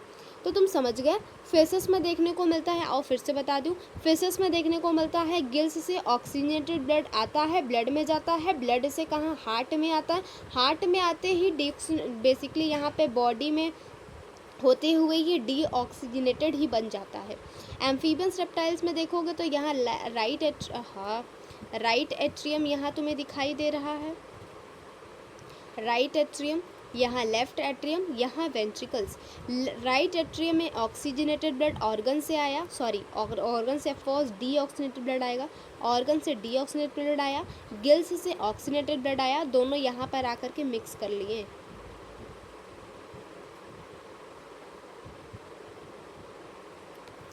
चलो आ जाओ, तुम्हें मेल का पता है, मेल कह रही हूँ, पूरी ह्यूमन का पता ही है, मैं ह्यूमन का वापस से बता भी रही हूँ। ह्यूमन का हम वापस से ही पूरा पढ़ेंगे, कोई बहुत बड़ी बात नहीं है, ठीक है। आ जाओ, अब आते हैं हम ह्यूमन सर्कुलेटरी सिस्टम पे। ह्यूमन सर्कुलेटरी सिस्टम हम इसको और किस नाम से जानते हैं? ब्लड वस्कुलर सिस्टम के नाम से भी हम इसको जानते हैं, ठीक है। होता क्या है बेसिकली, यहाँ पे मस्कुलर चैम्बर्ड हार्ट प्रेजेंट होता है, नेटवर्क ऑफ क्लोथ्स ब्रांचिंग में कुछ वेसल्स प्रेजेंट होते हैं, ब्लड प्रेजेंट होता है, एंड जो फ्लूइड रहता है वो सर्कुलेट करता है। हार्ट की ओरिजिन मीजोडर्मल ओरिजिन है, तुमको पता है, क्वेश्चन भी पूछता है, देख लेना। कहाँ प्रेजेंट होता है? थोरैक्सिक कैविटी में प्रेजेंट होता है, दो लंग्स के बीच में प्रेजेंट होता है, स्लाइटली टाइट होता है लेफ्ट में, मतलब कि ये हमारे पास लेफ्ट लंग है, ठीक है, लेफ्ट लंग के साइड पे थोड़ा सा झुका हुआ होता है, इसीलिए लेफ्ट लंग जो रहता है थोड़ा सा छोटा होता है। इसका साइज जो है बेसिकली क्लेफ्ट यानी कि मुट्ठी बंद, मुट्ठी जितना होता है। ये प्रोटेक्ट होता है डबल वॉल्ड मेम्ब्रेनस बैग से, याद रखना वॉल नहीं बैग से, पेरिकार्डियम अंदर इन दोनों के दो वॉल्ड होती है, इन दोनों के बीच में एक तो पता ही तुमको, एक विसरल होता है, एक पेराइटल होता है, प्लूरल मेम्ब्रेन आपको पता ही है। हमारा हार्ट 4 चैम्बर से मिलके बना होता है, ऐसा डब्बे वाला हार्ट बना है, तो ये राइट एट्रियम, ये लेफ्ट एट्रियम, ये राइट वेंट्रिकल्स, ये लेफ्ट वेंट्रिकल्स, ठीक है, ये डब्बे वाला हार्ट है। 2 एट्रिया होते हैं, 2 वेंट्रिकल्स होते हैं, ठीक है। थोड़ा अच्छे से मैं तुमको समझाऊं तो कुछ अच्छे से हमें बनाना भी पड़ेगा, ठीक है। डब्बे वाला हार्ट से ही तुमको समझाएंगे। ये है राइट एट्रिकल्स, ये है लेफ्ट एट्रिया, ये है राइट वेंट्रिकल्स, ये है लेफ्ट वेंट्रिकल्स। हुआ क्या, 2 एट्रिया के बीच में जो सेप्टम, कलर चेंज करते हैं, 2 एट्रिया के बीच का जो सेप्टम है उसको एट्रियोवेंट्रिकुलर सेप्टम कहते हैं।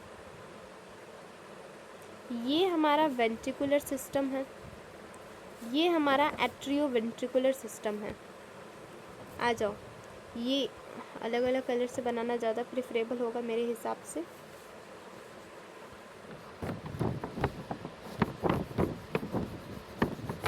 ठीक है, तो ये जो हमारे पास दिख रहा है, ये inter atrio system, atrio wall basically, चलो दिखाई देती है। क्या लिखा है? अ थिन, क्या लिखा है? A thin muscular called the inter atrial septum, जो दोनों एट्रियम को सेपरेट करता है, तो इसी को हम कहते हैं इंटर एट्रियल सेप्टम। दो थिन, काफ़ी थिन वॉल्ड होते हैं इंटरवेंट्रिकुलर सिस्टम। ये जो हमारे पास है,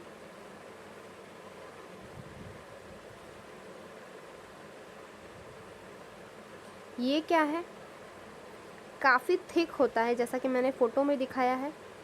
ये इंटर वेंट्रिक्यूलर सेप्टम दिख रहा है तुमको, जो लेफ़्ट राइट वेंट्रिकल्स को सेपरेट करता है। एट्रियम और वेंट्रिकल को सेम साइड से सेपरेट करने वाला थिन फाइब्रस एट्रियोवेंट्रिकुलर सिस्टम होता है। तो इन दोनों को जो तुम्हें दिखाई दे रहा है, ये हमारे पास है एट्रियो वेंट्रिकुलर सेप्टम, ठीक है, ठीक है। ईच ऑफ सेप्टा जो रहती है उसके पास ओपनिंग होती है, 2 चैम्बर। क्या लिखा है?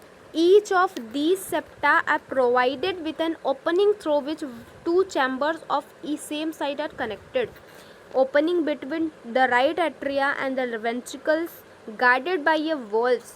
देखो यहाँ पे क्या होता है, बेसिकली वॉल्स प्रेजेंस होते हैं यहाँ पे, एंड यहाँ पे भी, यहाँ पे जो वॉल प्रेजेंट होता है डबल प्रेजेंट होता है, यहाँ पे ट्रिपल वॉल प्रेजेंट होता है।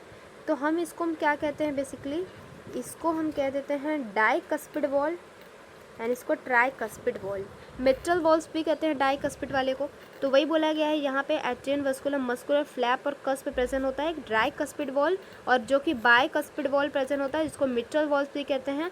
वो लेफ्ट आर्टरी यानी कि जो देख रहे हो लेफ्ट आर्टरी और लेफ्ट वेंट्रिकल्स के बीच में डाइकस्पिड वॉल है, and right artery right ventricles के बीच में ट्राइकस्पिड वॉल है, एंड बेसिकली इन दोनों के बीच में ये वाला वॉल प्रेजेंट है। ठीक है, एंड लास्ट में क्या लिखा हो यहाँ पे,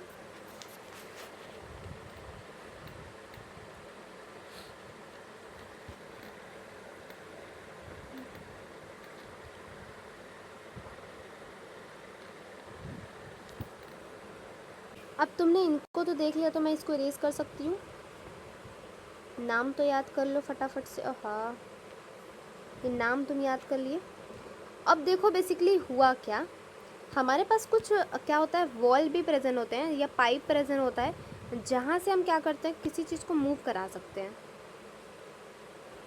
ठीक है, एक सेकेंड, ये वॉल बेसिकली कैसे होते हैं वो देख लो। डीऑक्सीनेटेड ब्लड को राइट वेंट्रिकल से ले जाने वाला हमारे पास यहाँ आ जाता है pulmonary wall, pulmonary artery, pulmonary artery, and ये जो प्रेजेंट होता है इधर, ये एक वॉल्व है जो लेफ्ट वेंट्रिकल से निकलता है, इसको पल्मोनरी वेन के नाम से हम जानते हैं। वही चीज़ दिया गया right and left ventricles into the pulmonary artery में एओर्टा में। बेसिकली इसको हम पल्मोनरी वेन को एओर्टा नाम से भी जानते हैं। Provide with a semi lunar walls, इन्हीं दोनों वॉल्स को हम सेमी लूनार वॉल्स कहते हैं। क्या कहते हैं, कहाँ लिखा है ये सॉरी, ये जो मैंने तुमको वॉल बनाया ना, इन्हीं दोनों को क्या कहते हैं, एक इसको सेमी लूनार वॉल्व। तो इसको हाईलाइट कर लो तुम, क्या कहते हैं, सेमी लूनार वॉल्व कहते हैं। जो वॉल्व होते हैं हार्ट के फ्लो और बैक फ्लो को तो रोकते ही हैं, क्योंकि यहाँ पे एक डायरेक्शन में फ्लो होता है, एट्रिया से वेंट्रिकल्स में, वेंट्रिकल से पल्मोनरी आर्टरी और एओर्टा के थ्रू पूरे बॉडी में। ये जो वॉल्व होते हैं प्रिवेंट करते हैं बैक फ्लो को ही। इससे क्वेश्चन पूछ सकता है कि वॉल्व का काम क्या होता है, तो तुम बताओगे प्रिवेंट करते हैं बैक फ्लो को। क्या करते हैं, प्रिवेंट करते हैं बैक फ्लो को, यहाँ तक। ठीक है, आ जाओ।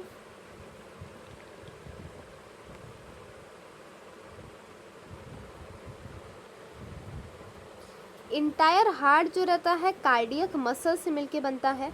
इनके जो वॉल होते हैं काफ़ी, अगर वेंट्रिकल्स की बात करें तो काफ़ी थिक होते हैं as compare to artery. Specialize cardiac muscular जो नोडल टिश्यू प्रेजेंट होते हैं डिस्ट्रीब्यूट होते हैं हार्ट में।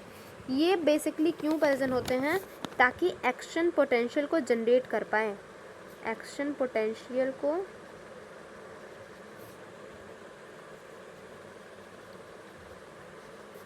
जनरेट करने के लिए, समझ गए, एक्शन पोटेंशियल को जनरेट करने के लिए। अब तुमको सबसे पहले मैं ये सिखा देती हूँ कि कैसे ब्लड का फ्लो होता है। माँ इम्पॉर्टेंट चीज़ है ना, कि तुम्हें पहले ब्लड का फ्लो ही नहीं पता रहा तो तुम क्या करोगे। चलो आ जाओ, इसी छोटी सी जगह में पढ़ते हैं। सबसे पहले हम हार्ट बनाएंगे। ये हमारे पास चारों वॉल्व हैं, नाम लिखने की ज़रूरत नहीं है, तुमको अच्छे से पता होगा। Right atrium, left atrium, right ventricles, left ventricles. ठीक है, यहाँ हमारे पास दो वॉल प्रेजेंट थे जैसा कि मैंने तुमको बताया था, पल्मोनरी आर्टरी वाली वॉल एंड यहाँ पे पल्मोनरी वेन वाली वॉल। ठीक है, ये वॉल प्रेजेंट है तुमको जैसा कि पता है। बेसिकली होता क्या है, ब्लड का फ्लो देखो किस तरीके से होता है। ब्लड का फ्लो कहाँ से कहाँ होता है वो देखते हैं। सबसे पहले क्या होता है, हम यहाँ पे लंग्स भी बनाएंगे। ये हमारे पास लंग्स हैं एंड सेकेंड हैंड साइड पे हमारे पास ये टिश्यू है मान लो। ठीक है, हुआ क्या, ब्लड का फ्लो स्टार्ट हुआ। ठीक है, ब्लड का फ्लो स्टार्ट हुआ, इंफीरियर वेना कावा और सुपीरियर वेना कावा से डीऑक्सीनेटेड ब्लड इसमें भरने लगे। किसके थ्रू, वेना कावा के थ्रू। कौन सा ब्लड, डी, अच्छा डीऑक्सीजनेटेड ब्लड है तो मैं ब्लैक कलर से बनाऊँ शायद तो मैं अच्छे से समझ में आए। वेना कावा के थ्रू डीऑक्सीजनेटेड ब्लड यहाँ भरने लगा। यहाँ के बाद सेकेंड राउंड में राइट वेंट्रिकल आया, ठीक है। यहाँ से क्या हुआ बेसिकली, एओर्टा पल्मोनरी वेन के थ्रू ये लंग्स में गया, लंग्स में किसके थ्रू गया, पल्मोनरी आर्टरी के थ्रू गया। एंड पल्मोनरी वेन के थ्रू क्या हुआ, ये आ गया हमारे पास लेफ्ट आर्टरी में। कहाँ आ गया, लेफ्ट आर्टरी में। कहाँ आ गया, लेफ्ट आर्टरी में। किसके थ्रू, पल्मोनरी वेन के थ्रू, जैसा कि मैंने बताया था। अब यहाँ से वापस किस में आया, यहाँ पे वॉल्व था, वॉल्व 2 था तो इसके थ्रू लेफ्ट वेंट्रिकल्स में आया। एंड लेफ्ट वेंट्रिकल से ये आ गया टिश्यू में with the help of aorta. Aorta longest artery का नाम दिया गया है एओर्टा को, लॉन्गेस्ट आर्टरी। टिश्यू में ऑफकोर्स डीऑक्सीजनेटेड ब्लड आएगा एंड वापस से डीऑक्सीजनेटेड ब्लड टिश्यू से होते हुए आर्टरी में घुस गया, ठीक है, ठीक है। ये हमारा ब्लड फ्लो होता है इस तरीके से।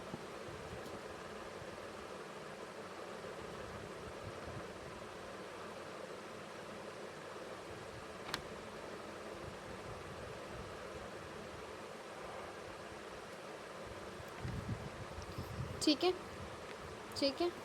अब इसको रिमूव करते हैं, नहीं रहने ही देते हैं, बाद में काम भी आ सकता है। अब देखो एक्शन पोटेंशियल कैसे जनरेट होता है। हमारे पास ये, जैसा कि मैंने तुमको बताया था, हमारे पास ये 4 तरीके के होते हैं, right atrium, left atrium, right ventricles, left ventricles. यहाँ पे एट्रिया के पास साइनो एसन नोड होता है। कौन सा नोड होता है, एसन नोड होता है। साइनो एट्रियल एसे नोड, सॉरी ऐसे नोड साइनो एट्रियल नोड होता है। यहाँ से एक्शन पोटेंशियल जनरेट होता है। इसके नीचे वाले साइड पे आता है AV node, atrioventricular node, AV node आता है। एवी नोड आता है बंडल ऑफ हिस में, बंडल ऑफ हिस से पुरकेंजी फाइबर्स आते हैं। पुरकेंजी फाइबर्स नीचे नीचे माइन्यूट में डिवाइड हो जाते हैं। इससे पूरे वेंट्रिकल्स में क्या होता है, एक्शन पोटेंशियल जनरेट हो जाता है। आओ देखते हैं। टिश्यू जो रहता है प्रेजेंट होता है right above corner of right atrium. ये क्वेश्चन पूछता है कहाँ प्रेजेंट होता है, एस नोट से तुम बताओगे राइट एट्रियम में। Another mass of tissue present होता है lower corner of right atrium में ही, जिसको बोलते हैं एस नोट। क्या बोलते हैं, एवी नोट, ठीक है। क्या बोलते हैं, एवी नोट बोलते हैं। कहाँ प्रेजेंट होता है, राइट वेंट्रिकल्स में प्रेजेंट होता है। वहीं नीचे साइड पे बंडल ऑफ नोडल फाइबर्स निकलते हैं, एवी बंडल्स आते हैं। एवी बंडल्स एवीएन नोड्स में आते हैं। एट्रोवेंट्रिकल सेप्टा बनता है इनर वेंट्रिकल सेप्टम से एंड डिवाइड हो जाते हैं लाइफ एंड बंडिकल्स में, बंडल ऑफ हिज में। एंड ये ब्रांचेस माइन्यूट फाइबर्स बनाते हैं जिसको हम परगंजी फाइबर्स कहते हैं। उसके बाद क्या होता है, नोडल मस्कुलर जो रहती है एबिलिटी जनरेट एक्शन पर विदाउट किसी एक्सटर्नल स्टिमुलाई के लिए सिर्फ हार्ट को ऑटो एक्साइटेबल कहते हैं, क्योंकि बिना किसी एक्शन पोटेंशियल के, बिना किसी की हेल्प से हमारा हार्ट खुद का अपना एक्शन पोटेंशियल जनरेट कर सकता है। Number of action potential generate करने के लिए पर मिनट बेसिकली 70 से 75 मिनट्स रिस्पॉन्सिबल होता है। ये तुम याद रखना। मैक्सिमम नंबर जो जनरेट कर पा सकता है 70 से 75 मिनट पर मिनट, ठीक है, रिस्पॉन्सिबल होता है initiation and maintaining the rhythmic contracting activity of the heart.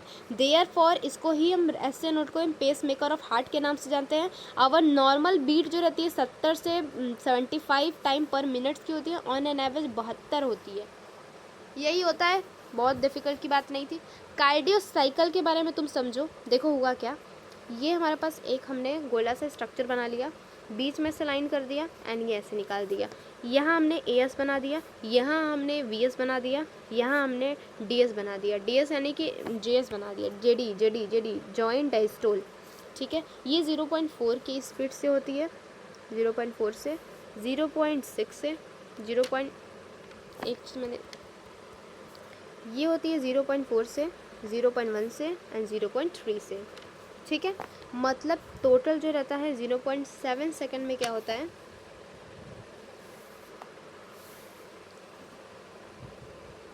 4 5 6 7 8, मतलब टोटल जो एक जो कार्डियक साइकिल होता है 0.8 सेकंड का होता है। इसी में पहला होता है एट्रियल सिस्टोल। एट्रियल सिस्टोल का मतलब होता है कि जब कॉन्ट्रैक्ट होता है। वेंट्रिकल सिस्टोल जब ये कॉन्ट्रैक्ट होता है।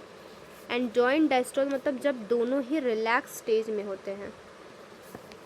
क्या लिखा है, हार्ट फंक्शन कैसे कर सकता है वो देखते हैं। चारों ही चैम्बर रिलैक्स स्टेज में होते हैं, इसको हम जॉइंट डायस्टोल के नाम से जानते हैं। As a tricuspid bicuspid wall जब ओपन रहता है, blood pulmonary vein and vena cava के थ्रू लेफ्ट आर्टरी में लेफ्ट आर्टरी से लेफ्ट वेंट्रिकल में जाता है, लेफ्ट आर्टरी में। जब सेमी लूनार वॉल्व ओपन होते हैं तो एसए नोड जनरेट करता है एक्शन पोटेंशियल, साइमल्टेट एट्रिया जो रहता है साइमल्टेनियसली कॉन्ट्रैक्ट करता है, एट्रियल सिस्टोल होता है, ये इंक्रीज होता है, फ्लो ऑफ ब्लड वेंट्रिकल्स में लगभग 30% ब्लड जो रहता है भर जाता है, एक्शन पोटेंशियल कंडक्ट करता है वेंट्रिकुलर साइड पे, एवी एंड एवी बंडल जो रहते हैं बंडल ऑफ हिज ट्रांसमिट करता है एक्शन पोटेंशियल वेंट्रिकुलर मस्कुलर्स में, एंड वेंट्रिकुलर मस्कुलर्स कॉन्ट्रैक्ट हो जाते हैं, इसको हम वेंट्रिकुलर सिस्टोल कहते हैं। अब एट्रिया जो रहती है रिलैक्स हो जाती है, इसको ही हम एट्रियल डायस्टोल कहते हैं। कोइंसाइडिंग वेंट्रिकुलर सिस्टोल हो रहा होता है, वेंट्रिकुलर जब कॉन्ट्रैक्ट हो रहा होता है तो वेंट्रिकुलर का प्रेशर जो रहता है काफ़ी बढ़ जाता है, इसकी वजह से ट्राइकस्पिड एंड बाइकस्पिड वाल्व बंद हो जाते हैं, बैकफ्लो जो रहता है नहीं हो पाता, रुक जाता है।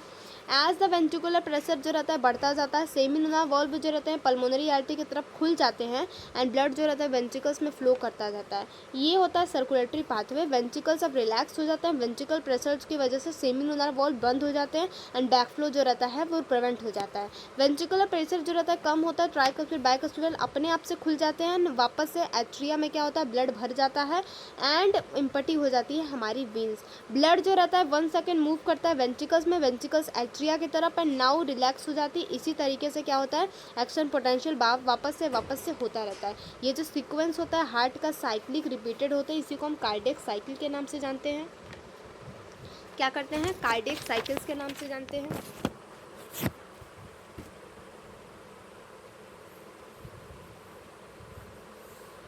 0.8 सेकंड्स का होता है अप्रॉक्सीमेटली। हर एक वेंट्रिकल लगभग 70 ml ब्लड पहले ही स्ट्रोक वॉल्यूम के टाइम पे भर गया होता है। स्ट्रोक वॉल्यूम 70 होता है। स्ट्रोक वॉल्यूम किसी का निकालने के लिए हम फॉर्मूला एक अपनाते हैं,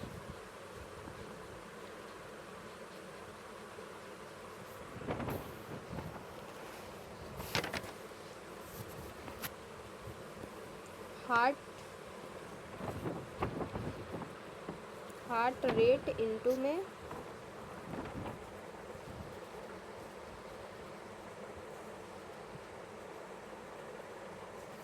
आउटपुट। ठीक है, इससे हमारा 70 ml निकल करके आता है हमारे पास stroke volume. Stroke volume multiply करते हैं हार्ट रेट से तो हमारा कार्डियक आउटपुट निकल करके आता है। एक सेकेंड,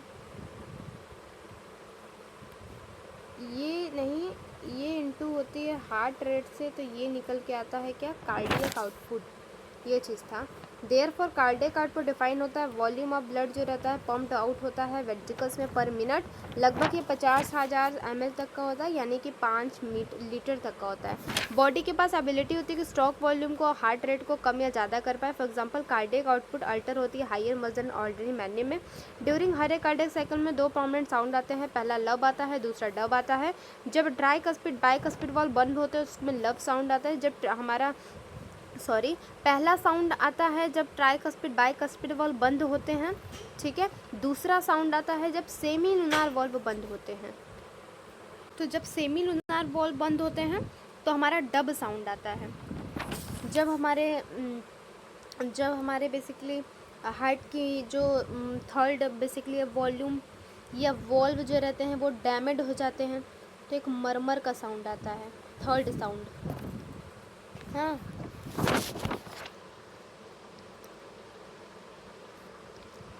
अब हम बात करते हैं इलेक्ट्रोकार्डियोग्राम की।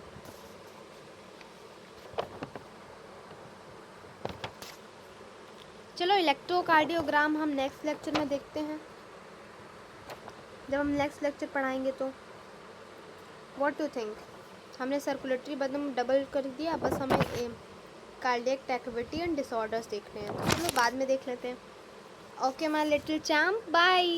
सो पहले तुमने आखिर किया क्या था, पहले तुमने यही देखा था ना बेसिकली कि हमारा 70 से 72 72 टाइम्स, ठीक है, पर मिनट जो हमारा दिल धड़कता है, ठीक है, ये तो पता ही है। इसी को हम कह देते हैं हमारा हार्ट बीट। हार्ट बीट कह देते हैं, ठीक है। अब देखो हुआ क्या बेसिकली, यहाँ देखो टोटल जो कार्डियक साइकिल होता है, मतलब कि 1 मिनट में कितने बार हमारा दिल करता है बीट, वो है 0.8 सेकेंड्स, ठीक है, ठीक है। वही 72 टाइम्स अगर कर रहा है,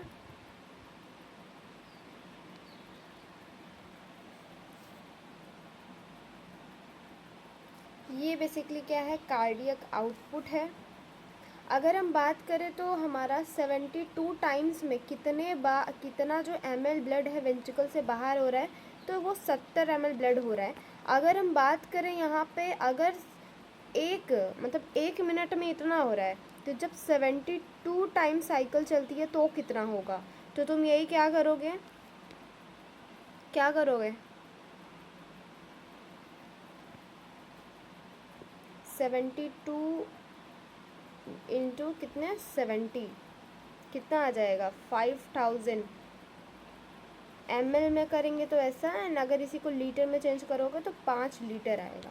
तो ये जो हमारा निकल के आया है, इसी को हम क्या कहते हैं, बेसिकली इसको हम क्या कहते हैं, इसको यही बोलते हैं हम, इसको स्ट्रोक वॉल्यूम, एंड इसको क्या कह देते हैं हम, कार्डियक आउटपुट कह देते हैं। क्या कहते हैं, कार्डियक आउटपुट, कार्डियक आउटपुट, ठीक है। अब हम बात कर रहे हैं यहाँ पे इलेक्ट्रोकार्डियोग्राम की, ठीक है।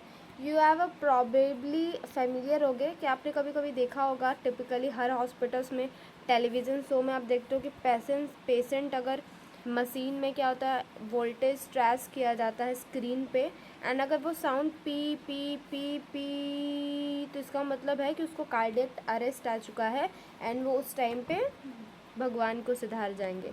ये जो टाइप है मशीन की, ये है इलेक्ट्रियोग्राफ। हम जो इसका उससे जो हमें मिलता है, जो हमें देखते हो कुछ इस तरीके का डायग्राम ऊपर नीचे ऐसे हार्ट बीट आपको दिखाई देती है ना, इसको बोलते हैं कार्डियोग्राम। कार्डियोग्राम जो मशीन है जिस पे ये चीज़ दिखाई जाती है, इस मशीन को कहते हैं हम कार्डियोग्राफ। क्या कहते हैं, कार्डियोग्राफ। समझ में आ गई बात, समझ में आ गई। वही चीज़ यहाँ लिखा हुआ है। ईसीजी एक ऐसा ग्राफिकल रिप्रेजेंटेशन है जहाँ पे इलेक्ट्रिकल एक्टिविटी हमारे हार्ट की जब कार्डियक साइकिल चल रहा होता है उस टाइम पे शो करता है, ठीक है। To obtain the standard ECG, अगर हमें एक स्टैंडर्ड ईसीजी ऑब्टेन करना है तो फिगर 15.3 देखो। एक पेशेंट को कनेक्ट किया जाता है 3 इलेक्ट्रिकल लीड से। ये क्वेश्चन तुम्हारा पूछता है, तुम इसको हाईलाइट कर लो एंड स्टार मार्क कर लो कि एक कार्डियक मशीन को 3 इलेक्ट्रिकल लीड से कनेक्ट किया जाता है। एक तो देखो एक जो रहता है हर एक व्रिस्ट में लगाई जाती है, एंड जो एक बचता है वो एक एंकल पे लगाई जाती है, लेफ्ट वाले। याद रखना, ये भी क्वेश्चन पूछ सकता है कौन से एंकल में। कंटिन्यूसली मॉनिटर करती है हार्ट की एक्टिविटी को। इस डिटेलिंग को पढ़ने के लिए देखो वही होता है कि हार्ट का फंक्शन बार बार इवेल्युएट करता लगता है, फ्लक्चुएट करता रहता है, तो वहाँ पे मल्टीपल लीड्स जो होते हैं वो चेस्ट रीजन से भी क्या होते हैं, अटैच होते हैं। तो ये देखो कुछ स्टैंडर्ड ईसीजी के बारे में हम देखेंगे। ये जैसा कि हमारा डायग्राम शो हो रहा है, हम इसको बनाना भी हमें आना चाहिए। तो ये कुछ इस तरीके से फिर एक बार नीचे जाता है, फिर ऊपर जाता है, फिर ऊपर जाता है, फिर प्लेन होकर के ऐसे 2 बार राउंड अप करता है। तो ये P Q R N S and T, ये बिल्कुल डिट्टो तुमको ऐसे ही लर्न करना है, बिल्कुल डिट्टो सेम टू सेम होना चाहिए। तो ये महा इम्पॉर्टेंट है, तो प्लीज़ इसको आप हाईलाइट स्टार जो कर सकते हो कर लो, ठीक है। अगर हम बात करें यहाँ पे तो हर एक देखो वही चीज़ है कि हमारे पास ट्रायंगुलर शेप का बन जाता है कि हम क्या करते हैं बेसिकली, हमारे पास 1-2 व्रिस्ट है एंड एक एंकल पे, ठीक है। तो ये वाला व्रिस्ट है, अरे अच्छी जगह बनाते हैं। तो ये हमारे पास जो है ये व्रिस्ट है, ये जो है ये भी व्रिस्ट है, ये हमारे पास क्या है, एंकल है। तो ये कुछ इस तरीके से कनेक्ट होता है एक दूसरे से, एंड ये जो बनता है इसको हम क्या कहते हैं, इंथ्रोवेन ट्रायंगल, ठीक है, इसको प्लीज़ याद रखना। अब देखो वही बोला है कि अगर हर एक पीस ईसीजी का जो रहता है लेटर फ्रॉम पी से लेकर के टी तक जाता है, एंड इसकी एक्टिविटी तुम आगे पढ़ोगे। जो पी वेव होता है वो रिप्रेजेंट करता है डीपोलराइजेशन ऑफ एट्रिया, मतलब कि एट्रिया जब कॉन्ट्रैक्ट करता है तो उसको हम डीपोलराइजेशन कहते हैं। मतलब कि देखो बेसिकली एट्रिया सिस्टोल हम इसको बोल सकते हैं। डीपोलराइजेशन याद रखना, डीपोलराइजेशन का मतलब होता है एट्रिया जब सिस्टोल करता है, मतलब एट्रिया जब कॉन्ट्रैक्ट होता है तो पी वेव शो होता है। क्यू आर एस जब क्या होता है वेंट्रिकल क्या करते हैं वेंट्रिकल सिस्टोल होता है, क्या होता है वेंट्रिकुलर सिस्टोल होता है, तो हमारा क्यू आर एस देखने को मिलता है। ये लगभग 0.1 सेकेंड्स का होता है, एंड ये ज़्यादा बड़ा होता है इसलिए हम इसको 0.3 सेकेंड बोल रहे हैं। तो सेकेंड वाला जो क्यू आर एस है ये इंपॉर्टेंट है, ये हमारा हर जगह क्वेश्चन पूछता है, तो तुम इसको हाईलाइट कर लो। डीपोलराइजेशन होता है जहाँ पे वेंट्रिकल कॉन्ट्रैक्ट करते हैं, तो ये काफ़ी क्या होता है, क्या लिखा हुआ है यहाँ पे, क्या लिखा है, कॉन्ट्रैक्ट करते हैं वेंट्रिकल्स। कॉन्ट्रैक्शन जो स्टार्ट होता है सॉल्टली क्यू से स्टार्ट होता है एंड स्टार्ट हो जाती है सिस्टोल। जो लास्ट का टी वेव है वो रिप्रेजेंट करता है रीपोलराइजेशन, यानी कि यहाँ पे जॉइंट डायस्टोल होता है। क्या होता है, जॉइंट डायस्टोल। तो क्या लिखा है जो रीपोलराइजेशन होता है, और मतलब कि एक्साइटेड स्टेज से दोनों ही वेंट्रिकल और एट्रिया दोनों ही नॉर्मल हो जाते हैं। End of the T way mark करता है एंड ऑफ द सिस्टोल का, obviously bye counting the Q R S. ये महा इंपॉर्टेंट लाइन है। आप जब क्यू आर एस को काउंट करते हो तो आप बताते हो बेसिकली कि हमारी हार्ट बीट रेट कितनी है। तो हम क्यू आर एस को जब काउंट करते हैं तो हम हार्ट बीट रेट कर सकते हैं, क्योंकि बेसिकली हम हार्ट बीट रेट उसी से काउंट करते हैं ना, कि जो हमारा कितना ml ब्लड वेंट्रिकल्स में पंप्ड हुआ है। सिंस ईसीजी जो रहता है डिफरेंट इंडिविजुअल में अलग अलग होता है, नॉर्मली इसका शेप इस तरीके का ही बनता है, सेम ही शेप बनता है। इसमें डेविएशन हो सकता है अगर एबनॉर्मलिटी या फिर कोई डिजीज़ है तो, और ये सब ग्रेट क्लिनिकल सिग्निफिकेंस भी होते हैं। अब डबल सर्कुलेशन देख लो, बेसिकली देखो हमारा हार्ट डबल सर्कुलेशन है क्यों, ये हमारा क्वेश्चन यहाँ पे अराइज हो रहा है। आओ देखते हैं। हमारा जो बेसिकली ब्लड का फ्लो स्ट्रिक्टली फिक्स रूट में होता है, ब्लड वेसल्स के थ्रू होता है, मतलब ब्लड वेसल्स में आर्टरी एंड वेन के थ्रू होता है। बेसिकली हर एक आर्टरी एंड वेंट्रिकल्स तीन लेयर में मिलके बने होते हैं। इससे क्वेश्चन पूछता है दमदार तरीके से। पहला ट्यूनिका इंटीमा, ठीक है, जो सबसे बाहर की लेयर है, फिर बीच वाली ट्यूनिका मीडिया बीच वाली, फिर ट्यूनिका एक्सटर्ना जो सबसे, अच्छा ट्यूनिका इंटीमा, एक सेकेंड, ये देखो सबसे अंदर की लेयर है ट्यूनिका इंटीमा, बीच के लेयर हमारे पास है ट्यूनिका मीडिया, एंड लास्ट के लेयर सबसे है ट्यूनिका एक्सटर्ना। तो तुम लिखना पसंद करोगे एक्सटर्ना, मीडिया, लास्ट वाली इंटीमा। ट्यूनिका इंटीमा जो रहती है, देखो ट्यूनिका जो इंटीमा अंदर की लेयर है स्क्वैमस ऑफ एंडोथेशियम से कवर है, मिडल की layer smooth muscle elastic fibres present है, and external layer fibrous connective tissue और कोलेजन फाइबर से प्रेजेंट है। तो प्लीज़ इसको याद कर लेना कौन कौन चीज़ों से क्या क्या बना है। जैसा कि तुमने एक बार फिर से मैं बता दूँ, ट्यूनिका इंटीमा अंदर की लेयर स्क्वैमस एंडोथेशियम से बनी, बीच की लेयर स्मूथ मसल या फिर फाइबर्स की वजह से, इलास्टिक फाइबर्स की वजह से बनी है, बाहर की लेयर फाइब्रस कनेक्टिव टिश्यू की वजह से एंड कोलेजन फाइबर्स की वजह से बनी है। मेंशन अर्लियर, ब्लड जो पंप्ड होता है राइट वेंट्रिकल से एंटर करता है पल्मोनरी आर्टरी के थ्रू, where the left ventricle pump blood into the aorta. तुमको पता है गाइज, हमारे पास मान लो ये हार्ट है, हाँ, यहाँ वेना कावा से आया, यहाँ गया, यहाँ से क्या होता है लंग्स के पास जाता है आर्टरी के थ्रू, ठीक है, यही हमारे पास आर्टरी के थ्रू जाता है। एंड जब ब्लड वापस से यहाँ आता है तो एओर्टा के थ्रू लेफ्ट वेंट्रिकल से क्या होता है हमारे टिश्यू के पास ब्लड जाता है। तो वहीं बोल रहा है ये कि राइट वेंट्रिकल्स क्या करते हैं, एंटर पल्मोनरी आर्टरी में ब्लड को लेके जाते हैं, और लेफ्ट वेंट्रिकल्स पंप करते हैं ब्लड को एओर्टा में।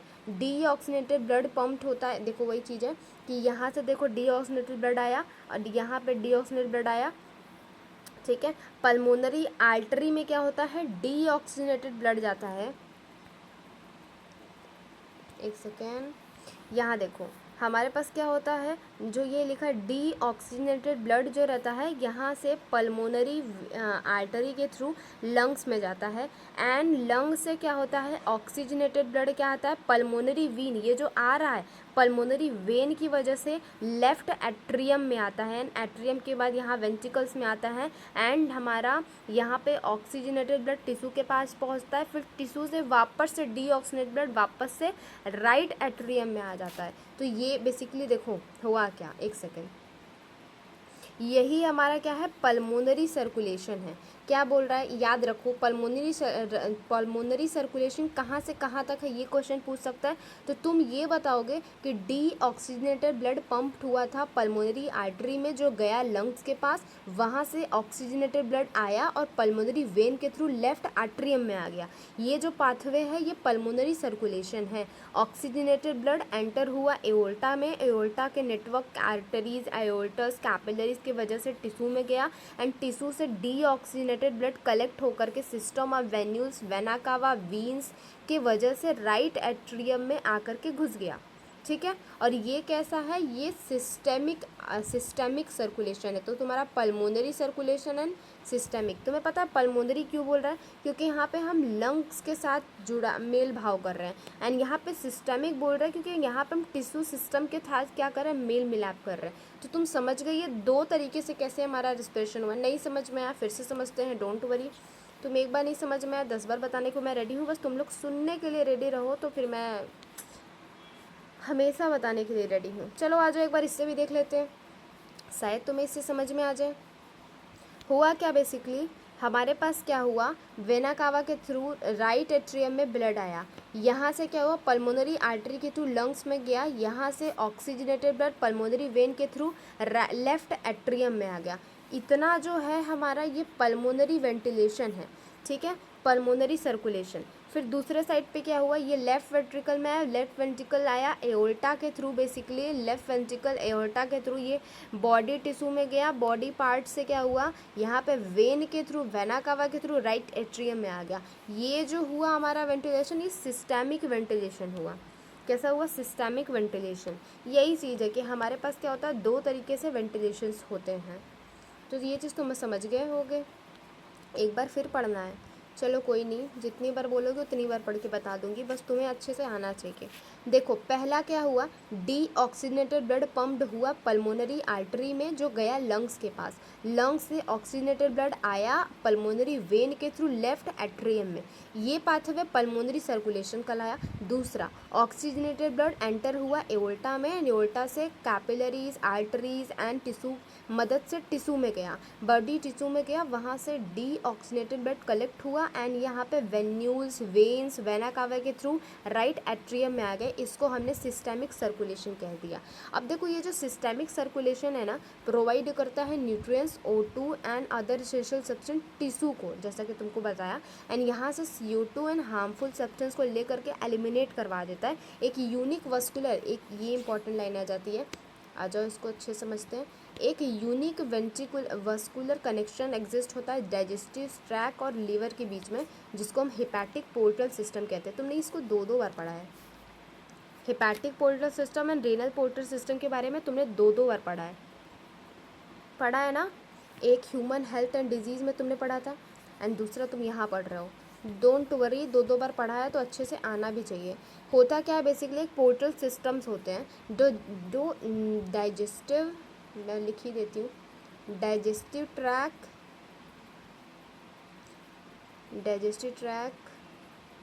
से जो लीवर तक होता है, इसको हम हिपैटिक पोर्टल सिस्टम कहते हैं। क्या कहते हैं, हिपैटिक।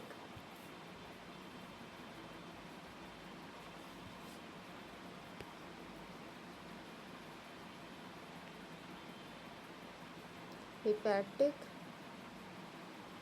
Portal system. अब जो नीचे टिश्यू वगैरह से क्या होता है, बॉडी के पास पहुंचता है, क्या लिखा हुआ है, दूसरा एक होता है हमारे पास बेसिकली ये इंटेस्टाइन से लीवर के पास पहुंचता है, तो ये डाइजेस्टिव ट्रैक्ट में बेसिकली क्या आ जाएगा, इंटेस्टाइन भी तो आ जाएगा, तो इंटेस्टाइन ले लेते हैं। इंटेस्टाइन से लीवर के पास पहुंचता है, जिसको हम क्या कहते हैं, hepatic portal system. Hepatic portal system blood को क्या करता है, इंटेस्टाइन से ले जाके लीवर के पास छोड़ता है, किसके थ्रू, सिस्टमिक सर्कुलेशन के थ्रू।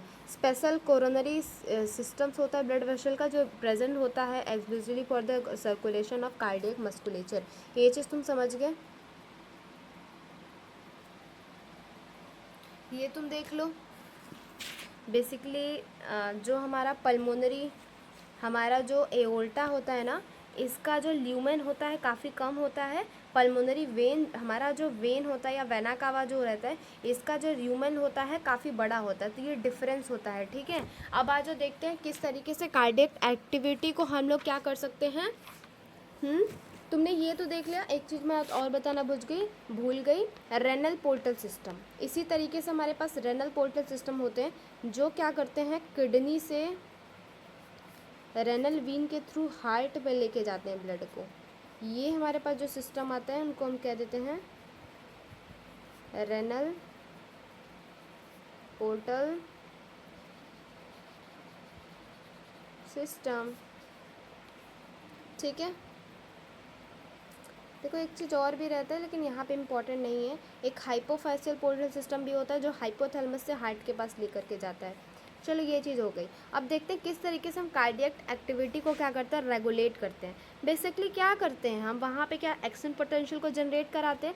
नॉर्मल एक्टिविटी जो हार्ट की रहती है वो इंट्रिंसिकली ऑटो रेगुलेटेड होती है, मतलब कि हमारा हार्ट खुद से क्या कर सकता है, अपने एक्शन पोटेंशियल को जनरेट करा सकता है। तो उसके पास स्पेशल मसल्स होते हैं जिसका नाम है नोडल टिश्यूज़ होते हैं, इसीलिए हम इस हार्ट को क्या कहते हैं, मायोजेनिक कहते हैं। स्पेशल न्यूरल सेंटर जो रहता है, पहला ये चीज़ है, स्पेशल न्यूरल सिस्टम हमारे मेडुला ऑब्लंगाटा के पास प्रेजेंट होता है, जो मॉडरेट करता है कार्डियक फंक्शन को थ्रू द एनस, यानी कि ऑटोनॉमस नर्वस सिस्टम की वजह से।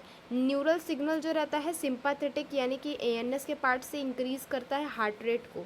ये चीज़ तुम यहाँ हमेशा याद करना, अगर तुम टेंशन वगैरह ले रहे हो तो सिंपैथेटिक नर्व जो रहते हैं वे एक्टिव हो जाते हैं, मतलब हार्ट रेट बढ़ जाएगा। टेंशन लोगे तो हार्ट रेट बढ़ेगा ही। तो यही बोला जाता है कि सिंपैथेटिक में क्या होता है, या तो तुम फाइट करते हो या उड़ जाते हो, फाइट और फ्लाइट, इसके लिए एक्टिव होता है सिंपैथेटिक नर्व जो रहते हैं, ठीक है। पैरासिम्पैथेटिक तो तुमको पता ही है कि ये कैसे कंपोनेंट्स होते हैं जो हार्ट रेट को कम करते हैं, मतलब कि ये क्या करते हैं, खाओ पियो सो, ठीक है। स्लीप वाला पार्ट होता है ये वाला, स्लीप एंड रेस्ट, समझ रहे हो। तो तुम्हें अगर खुश रहना है, अपनी ज़िंदगी को और बढ़ाना है, तो तुम पैरासिम्पैथिक न्यूरल सिग्नल को ही क्या करो, एक्टिवेट करते रहो, ठीक है। ये अनदर कंपोनेंट एएनएस का ही है जो हार्ट रेट को कम करता है, ये हार्ट रेट को बढ़ाता है, स्ट्रेंथ ऑफ वेंट्रिकुलर कॉन्ट्रैक्शन को बढ़ा देता है, इसलिए कार्डियक आउटपुट को भी बढ़ा देता है। कंडक्शन की स्पीड जो एक्शन पोटेंशियल होती है कार्डियक आउटपुट पे ही डिसाइड करती है। एड्रेनल मेडुला हार्मोन के, ये चीज़ तीसरी चीज़ है कि हमारे पास क्या है, दूसरी चीज़ तुमने हाईलाइट ही नहीं की, ये दूसरी चीज़ थी। तीसरी चीज़ ये है कि एड्रेनल मेडुलरी हार्मोन्स जो रहते हैं वो क्या करते हैं, कार्डियक आउटपुट को बढ़ाते हैं। कार्डियक आउटपुट का मतलब वही चीज़ है कि वेंट्रिकल्स में जो होता है ब्लड का जो फ्लो होता है ना वो बढ़ जाता है, ठीक है। कौन, एड्रेनल मेडुलरी हार्मोन्स बढ़ाते हैं, ठीक है। अब आ जाओ देखते हैं डिसऑर्डर्स। अगर सर्कुलेटरी सिस्टम में कोई डिसऑर्डर्स है उसको देख लेते हैं। पहला हमारे पास आ जाता है हाई ब्लड प्रेशर, बिल्कुल पता होगा तुमको, हर एक पर्सन के घर में कोई एक low blood pressure and low BP and high BP वाला तो होता ही है। अगर हाई बीपी है तो उसको हम हाइपर टेंशन कहते हैं, एंड लो बीपी है तो उसको हम हाइपोटेंशन कहते हैं।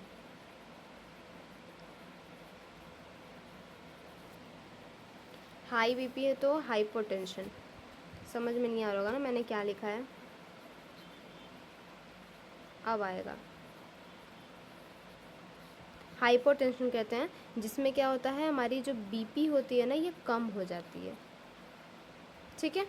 अब हाइपरटेंशन बेसिकली होता क्या है, नॉर्मल ब्लड प्रेशर का जो हमारा रेंज होता है वो होता है नॉर्मली 120 से 80, ठीक है। लेकिन अगर इस मेज़रमेंट में मिलीमीटर और मरकरी प्रेशर में हम इसको मेज़र करते हैं। ये सिस्टोलिक है, पंपिंग है। अगर नॉर्मली से क्या होता है, देखो पहला जो 120 वाला ऊपर का दिखाई दे रहा है ना, वो सिस्टोलिक है या पंप कर रहा है, एंड दूसरा हमारे पास जो 80 वाला दिख रहा है वो डायस्टोलिक है। ठीक है, तो ये रेस्टिंग फेज वाला है। ठीक है, ये चीज़ तुम समझ गए। तो जब ये रिपीटेड चेक आप करते हो तो 140 या 90 आ जाता है, मतलब कि 120/80 से जब ब्लड प्रेशर बढ़ जाता है तो उसी को हम हाई ब्लड प्रेशर कर देते हैं और हाई बीपी का नाम दे देते हैं। इसी को हम हाइपर टेंशन नाम देते हैं। हाई ब्लड प्रेशर की वजह से हार्ट रेट पे भी काफ़ी सारा प्रॉब्लम देखने को मिलता है, जैसे कि वाइटल जो ब्रेन किडनी है इसमें भी इन्फेक्शन देखने को मिलता है। एंड साथ ही साथ हमारा हार्ट तो करता ही है, बीपी तो बढ़ती ही है, हार्ट के साथ तो प्रॉब्लम होती ही है। तो कोरोनरी आर्टरी डिजीज़ अब देखते हैं।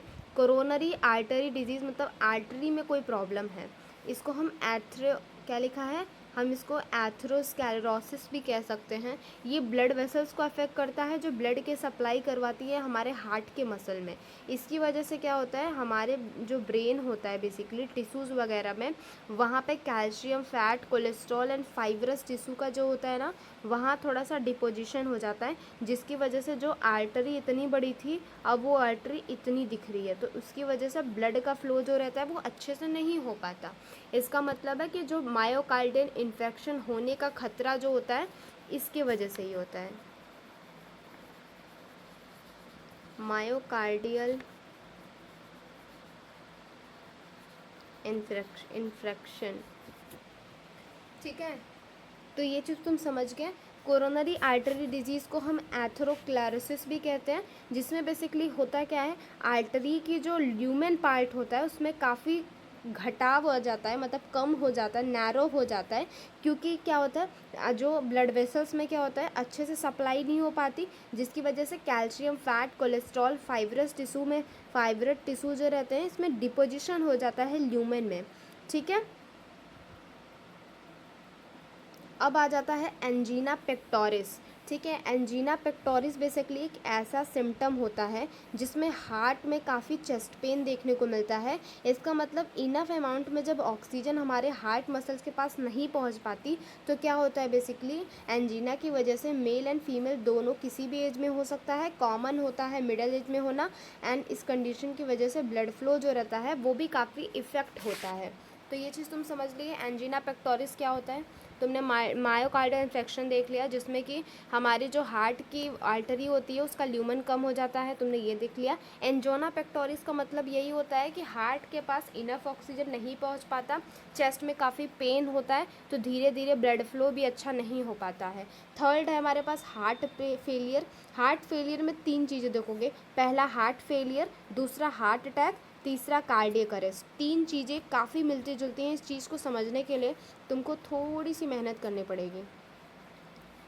ठीक है, ये चीज़ अब कान वान खोल के ध्यान से तीनों चीज़ के बारे में डिफरेंस देखो। हार्ट फेलियर का मतलब यही होता है जो हमारी हार्ट होती है वो सही तरीके से पंप नहीं कर पाता ब्लड को।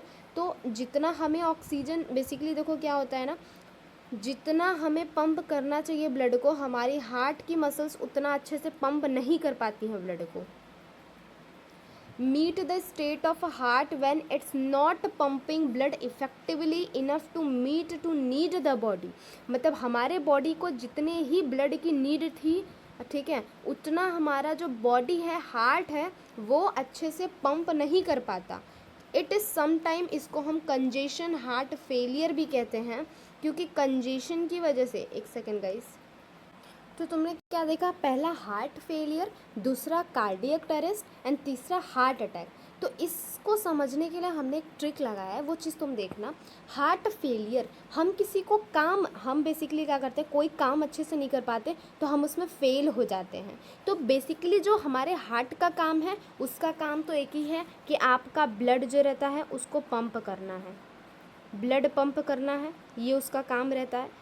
तो इसी तरीके से क्या होता है, अगर हमारा हार्ट सही तरीके से ब्लड को पंप नहीं करा पाता तो उसको हम हार्ट फेलियर कहते हैं। हार्ट फेलियर में क्या होता है, हाई बीपी, आपकी बीपी बढ़ जाती है। डायबिटीज़, जिसमें कि क्या होता है, ग्लूकोज की मात्रा हमारे ब्लड में ज़्यादा हो जाती है। कंजेशन हार्ट फेलियर, ठीक है, जिसमें कि लंग्स में भी काफ़ी प्रॉब्लम्स या सिम्टम्स देखने को मिलते हैं। अब बात करते हैं हार्ट अटैक की। बेसिकली क्या होता है, अगर ऐसे याद करो, हमारे ऊपर किसी ने अटैक कर दिया, अटैक करने के बाद क्या होता है, हमारी मसल सही से काम नहीं करती। उसी तरीके से अगर हार्ट को अगर हमने अटैक कर दिया तो उसकी जो मसल्स हैं उस पे बेसिकली क्या है, आर्टरीज हैं, वेन्स हैं, और वो ढंग से काम नहीं कर रही, मतलब कि बेसिकली हमारे तक ऑक्सीजन सही से नहीं पहुंच रहा है।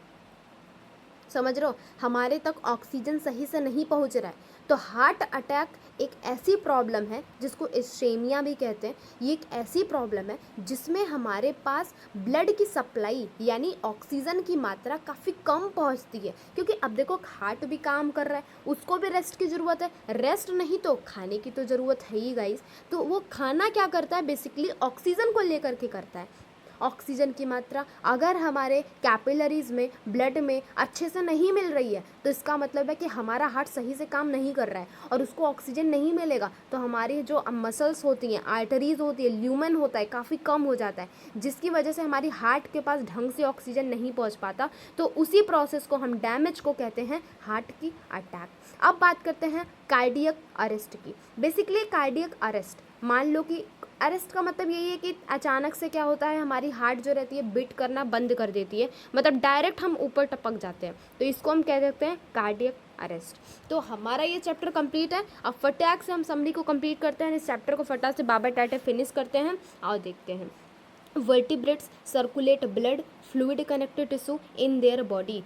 पता है, ठीक है, बेसिकली तुमको पता है वर्टिब्रेट्स क्या करते हैं, अपने बॉडी के अंदर ब्लड को as a fluid connected tissue क्या करते हैं, घुमाते रहते हैं, जिनका काम क्या होता है, जो सब्सटेंस होते हैं सेल के पास, टिश्यू के पास अच्छे से भेजना, ट्रांसपोर्ट करना, और साथ ही साथ वहाँ जो वेस्ट सब्सटेंस होते हैं उन टिश्यू से हम अब बाहर भेजते हैं। एनदर फ्लूइड, इसका नाम है लिम्फ। लिम्फ एक टिश्यू फ्लूइड है, बेसिकली इसका भी काम होता है ट्रांसपोर्ट, जो बेसिकली फैट मॉलिक्यूल्स को ट्रांसपोर्ट करने में हेल्प करते हैं।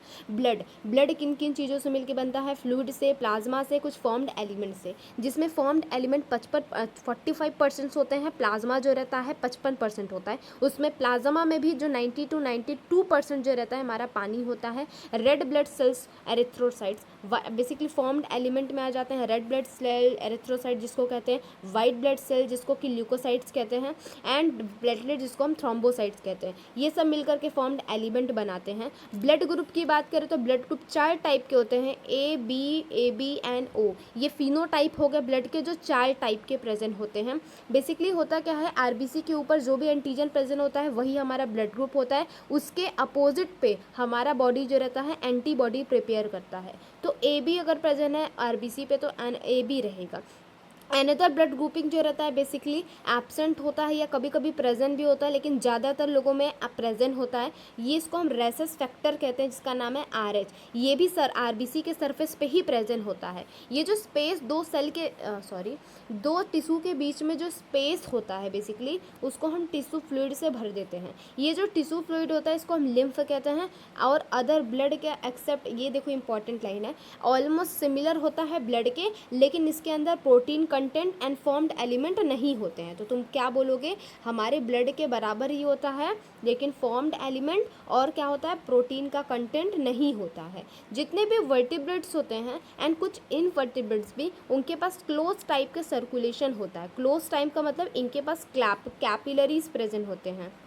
क्या होता है, कैपिलरीज प्रेजेंट होते हैं। हमारा जो सर्कुलेटरी सिस्टम है वो मस्कुलर पंपिंग ऑर्गन है जिसका नाम है हार्ट। हार्ट एक network of vessel, fluid and blood का मिक्सचर होता है। हार्ट के पास अगर हम ह्यूमन हार्ट्स की बात करें तो हमारे पास 2 एट्रिया एंड 2 वेंट्रिकल्स होते हैं। कार्डिक मस्कुलेचर ऑटो एक्साइटेबल होता है, ये अपना एक्शन पोटेंशियल खुद जनरेट कर सकता है।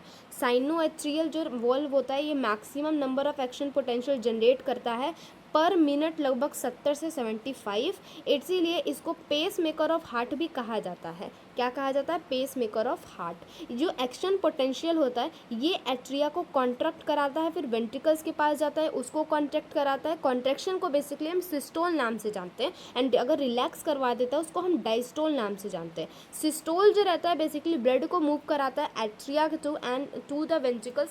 एट्रिया से क्या होता है, वेंट्रिकल्स की तरफ मूव कराता है। And pulmonary, basically pulmonary artery and ventricles इसका क्या करते हैं, रोल निभाते हैं। कार्डियक साइकिल सीक्वेंस में होता है, ठीक है, साइकिल बार बार रिपीट होता रहता है, इसलिए हम इसको कार्डियक साइकिल कहते हैं। एक हेल्दी पर्सन में क्या होता है, 72 से लेकर के 75% साइकिल पर मिनट चलती है। अबाउट 70 ml ब्लड को पंप कराया जाता है हर एक वेंट्रिकल्स। इसको हम कार्डियक स्ट्रोक कहते हैं, या स्ट्रोक वॉल्यूम या फिर बीट वॉल्यूम कहते हैं। ब्लड का वॉल्यूम जो पम्प्ड होता है हर एक वेंट्रिकल से, अगर उसको हमने पर हार्ट बीट से मल्टीप्लाई कर दिया तो हमारा आ जाता है कार्डियक आउटपुट। क्या करोगे तुम, स्ट्रोक वॉल्यूम को, एक सेकेंड,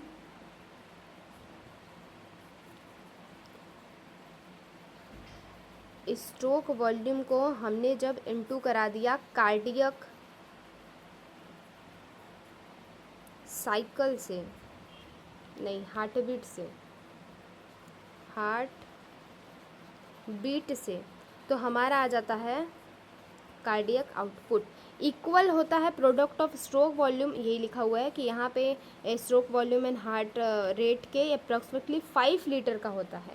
इलेक्ट्रिकल एक्टिविटी हार्ट की अगर हमें रिकॉर्ड करनी है ब्लड का, तो बेसिकली इलेक्ट्रियोग्राफ का यूज़ करते हैं, और जो मशीन होती है उसको इलेक्ट्रियोग्राम कहते हैं। इसके लिए क्लिनिकली इंपॉर्टेंस होते हैं। आप देखते हो हमारे पास क्या है, डबल सर्कुलेशन है, जिसमें कि 2 सर्कुलेटरी पाथवेज हैं। पहला पल्मोनरी सर्कुलेशन, दूसरा सिस्टमिक सर्कुलेशन। पल्मोनरी सर्कुलेशन कहाँ से स्टार्ट होती है, डीऑक्सीनेटेड ब्लड क्या करता है, राइट वेंट्रिकल्स क्या करता है, लंग्स के पास लेकर के जाता है। ऑक्सीजनेटेड ब्लड रिटर्न होता है लेफ्ट आर्ट्रियम में। फिर इसको सिस्टमिक सर्कुलेशन की बात करें हम यहाँ पे, तो ये पंप ऑक्सीजनेटेड ब्लड को टिश्यू और सेल से एओर्टा से बेसिकली आता है हमारे पास टिश्यू के पास, एंड टिश्यू से वापस से डीऑक्सीनेटेड ब्लड जाता है हमारे पास वेन या फिर वेना कावा के थ्रू राइट एट्रियम में, थ्रू द हार्ट। ये हमारा ऑटो एक्साइटेबल है, तो ये क्या कर सकता है, बेसिकली हमारे फंक्शन को मॉडरेट या फिर बढ़ा घटा सकता है। तो ये हेल्प होता है basically neural and hormonal mechanism की वजह से। ये पूरे तुम्हें लाइन में नहीं दिखी तो ये इंपॉर्टेंट है, पूछ सकता है हमारा एसएसएन रीजन में, इससे क्वेश्चन बन सकते हैं। तो देखो जिस तरीके से हमने प्यारे से चैप्टर कंप्लीट किया है, एक मैच द कॉलम तो बनता ही है, आओ करके देख लेते हैं। अगर हम बात करें, एक चीज़ देख लो, गैस का ट्रांसपोर्ट बेसिकली कौन करता है, चलो बताओ। देखो कॉन्ट्रैक्शन ऑफ हार्ट कौन कराता है, सिस्टोल, ठीक है। रेजिस्ट इन्फेक्शन, यूनिवर्सल रेसिपिएंट कौन होता है, मतलब कि ब्लड को हर कोई को ब्लड कौन दे सकता है, AB ब्लड ग्रुप।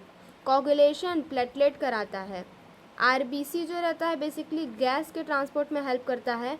एंड जो हमारे पास इओसिनोफिल्स होता है, इन्फेक्शन को रेजिस्ट करने में हेल्प करता है, यानी कि हेल्प करता है उसी चीज़ में, कोई इन्फेक्शन वगैरह हुआ है तो, या फिर एलर्जी हुई है तो। अब देखो ये चीज़ इंपॉर्टेंट क्वेश्चन है, ठीक है, ये सारी चीज़ें हैं। तो आओ ऊपर देख लेते हैं हमने क्या क्या कंप्लीट कर लिया है, और टिक विक लगा लेते हैं फटाफट। तो उसके बाद हम चैप्टर को समाप्त करके तब ले चलते हैं। ब्लड हो गया, लिम्फ हो गया, circulatory pathway, double circulation, regulatory कर लिया, डिसऑर्डर्स भी हमने अच्छे तरीके से समझ लिया है। तो बस इसके बाद हम क्या करते हैं आपको पता ही है, आप लोगों का थैंक यू करते हैं यहाँ तक बनने के लिए, वेलकम। एंड जो भी प्रॉब्लम होती है प्लीज़ आकर के आप मुझे कमेंट सेक्शन में बोल सकते हो, कोई भी प्रॉब्लम होती है। वीडियो पसंद आता है तो लाइक कमेंट एंड सब्सक्राइब कर दीजिए। Bye bye, love you, take care.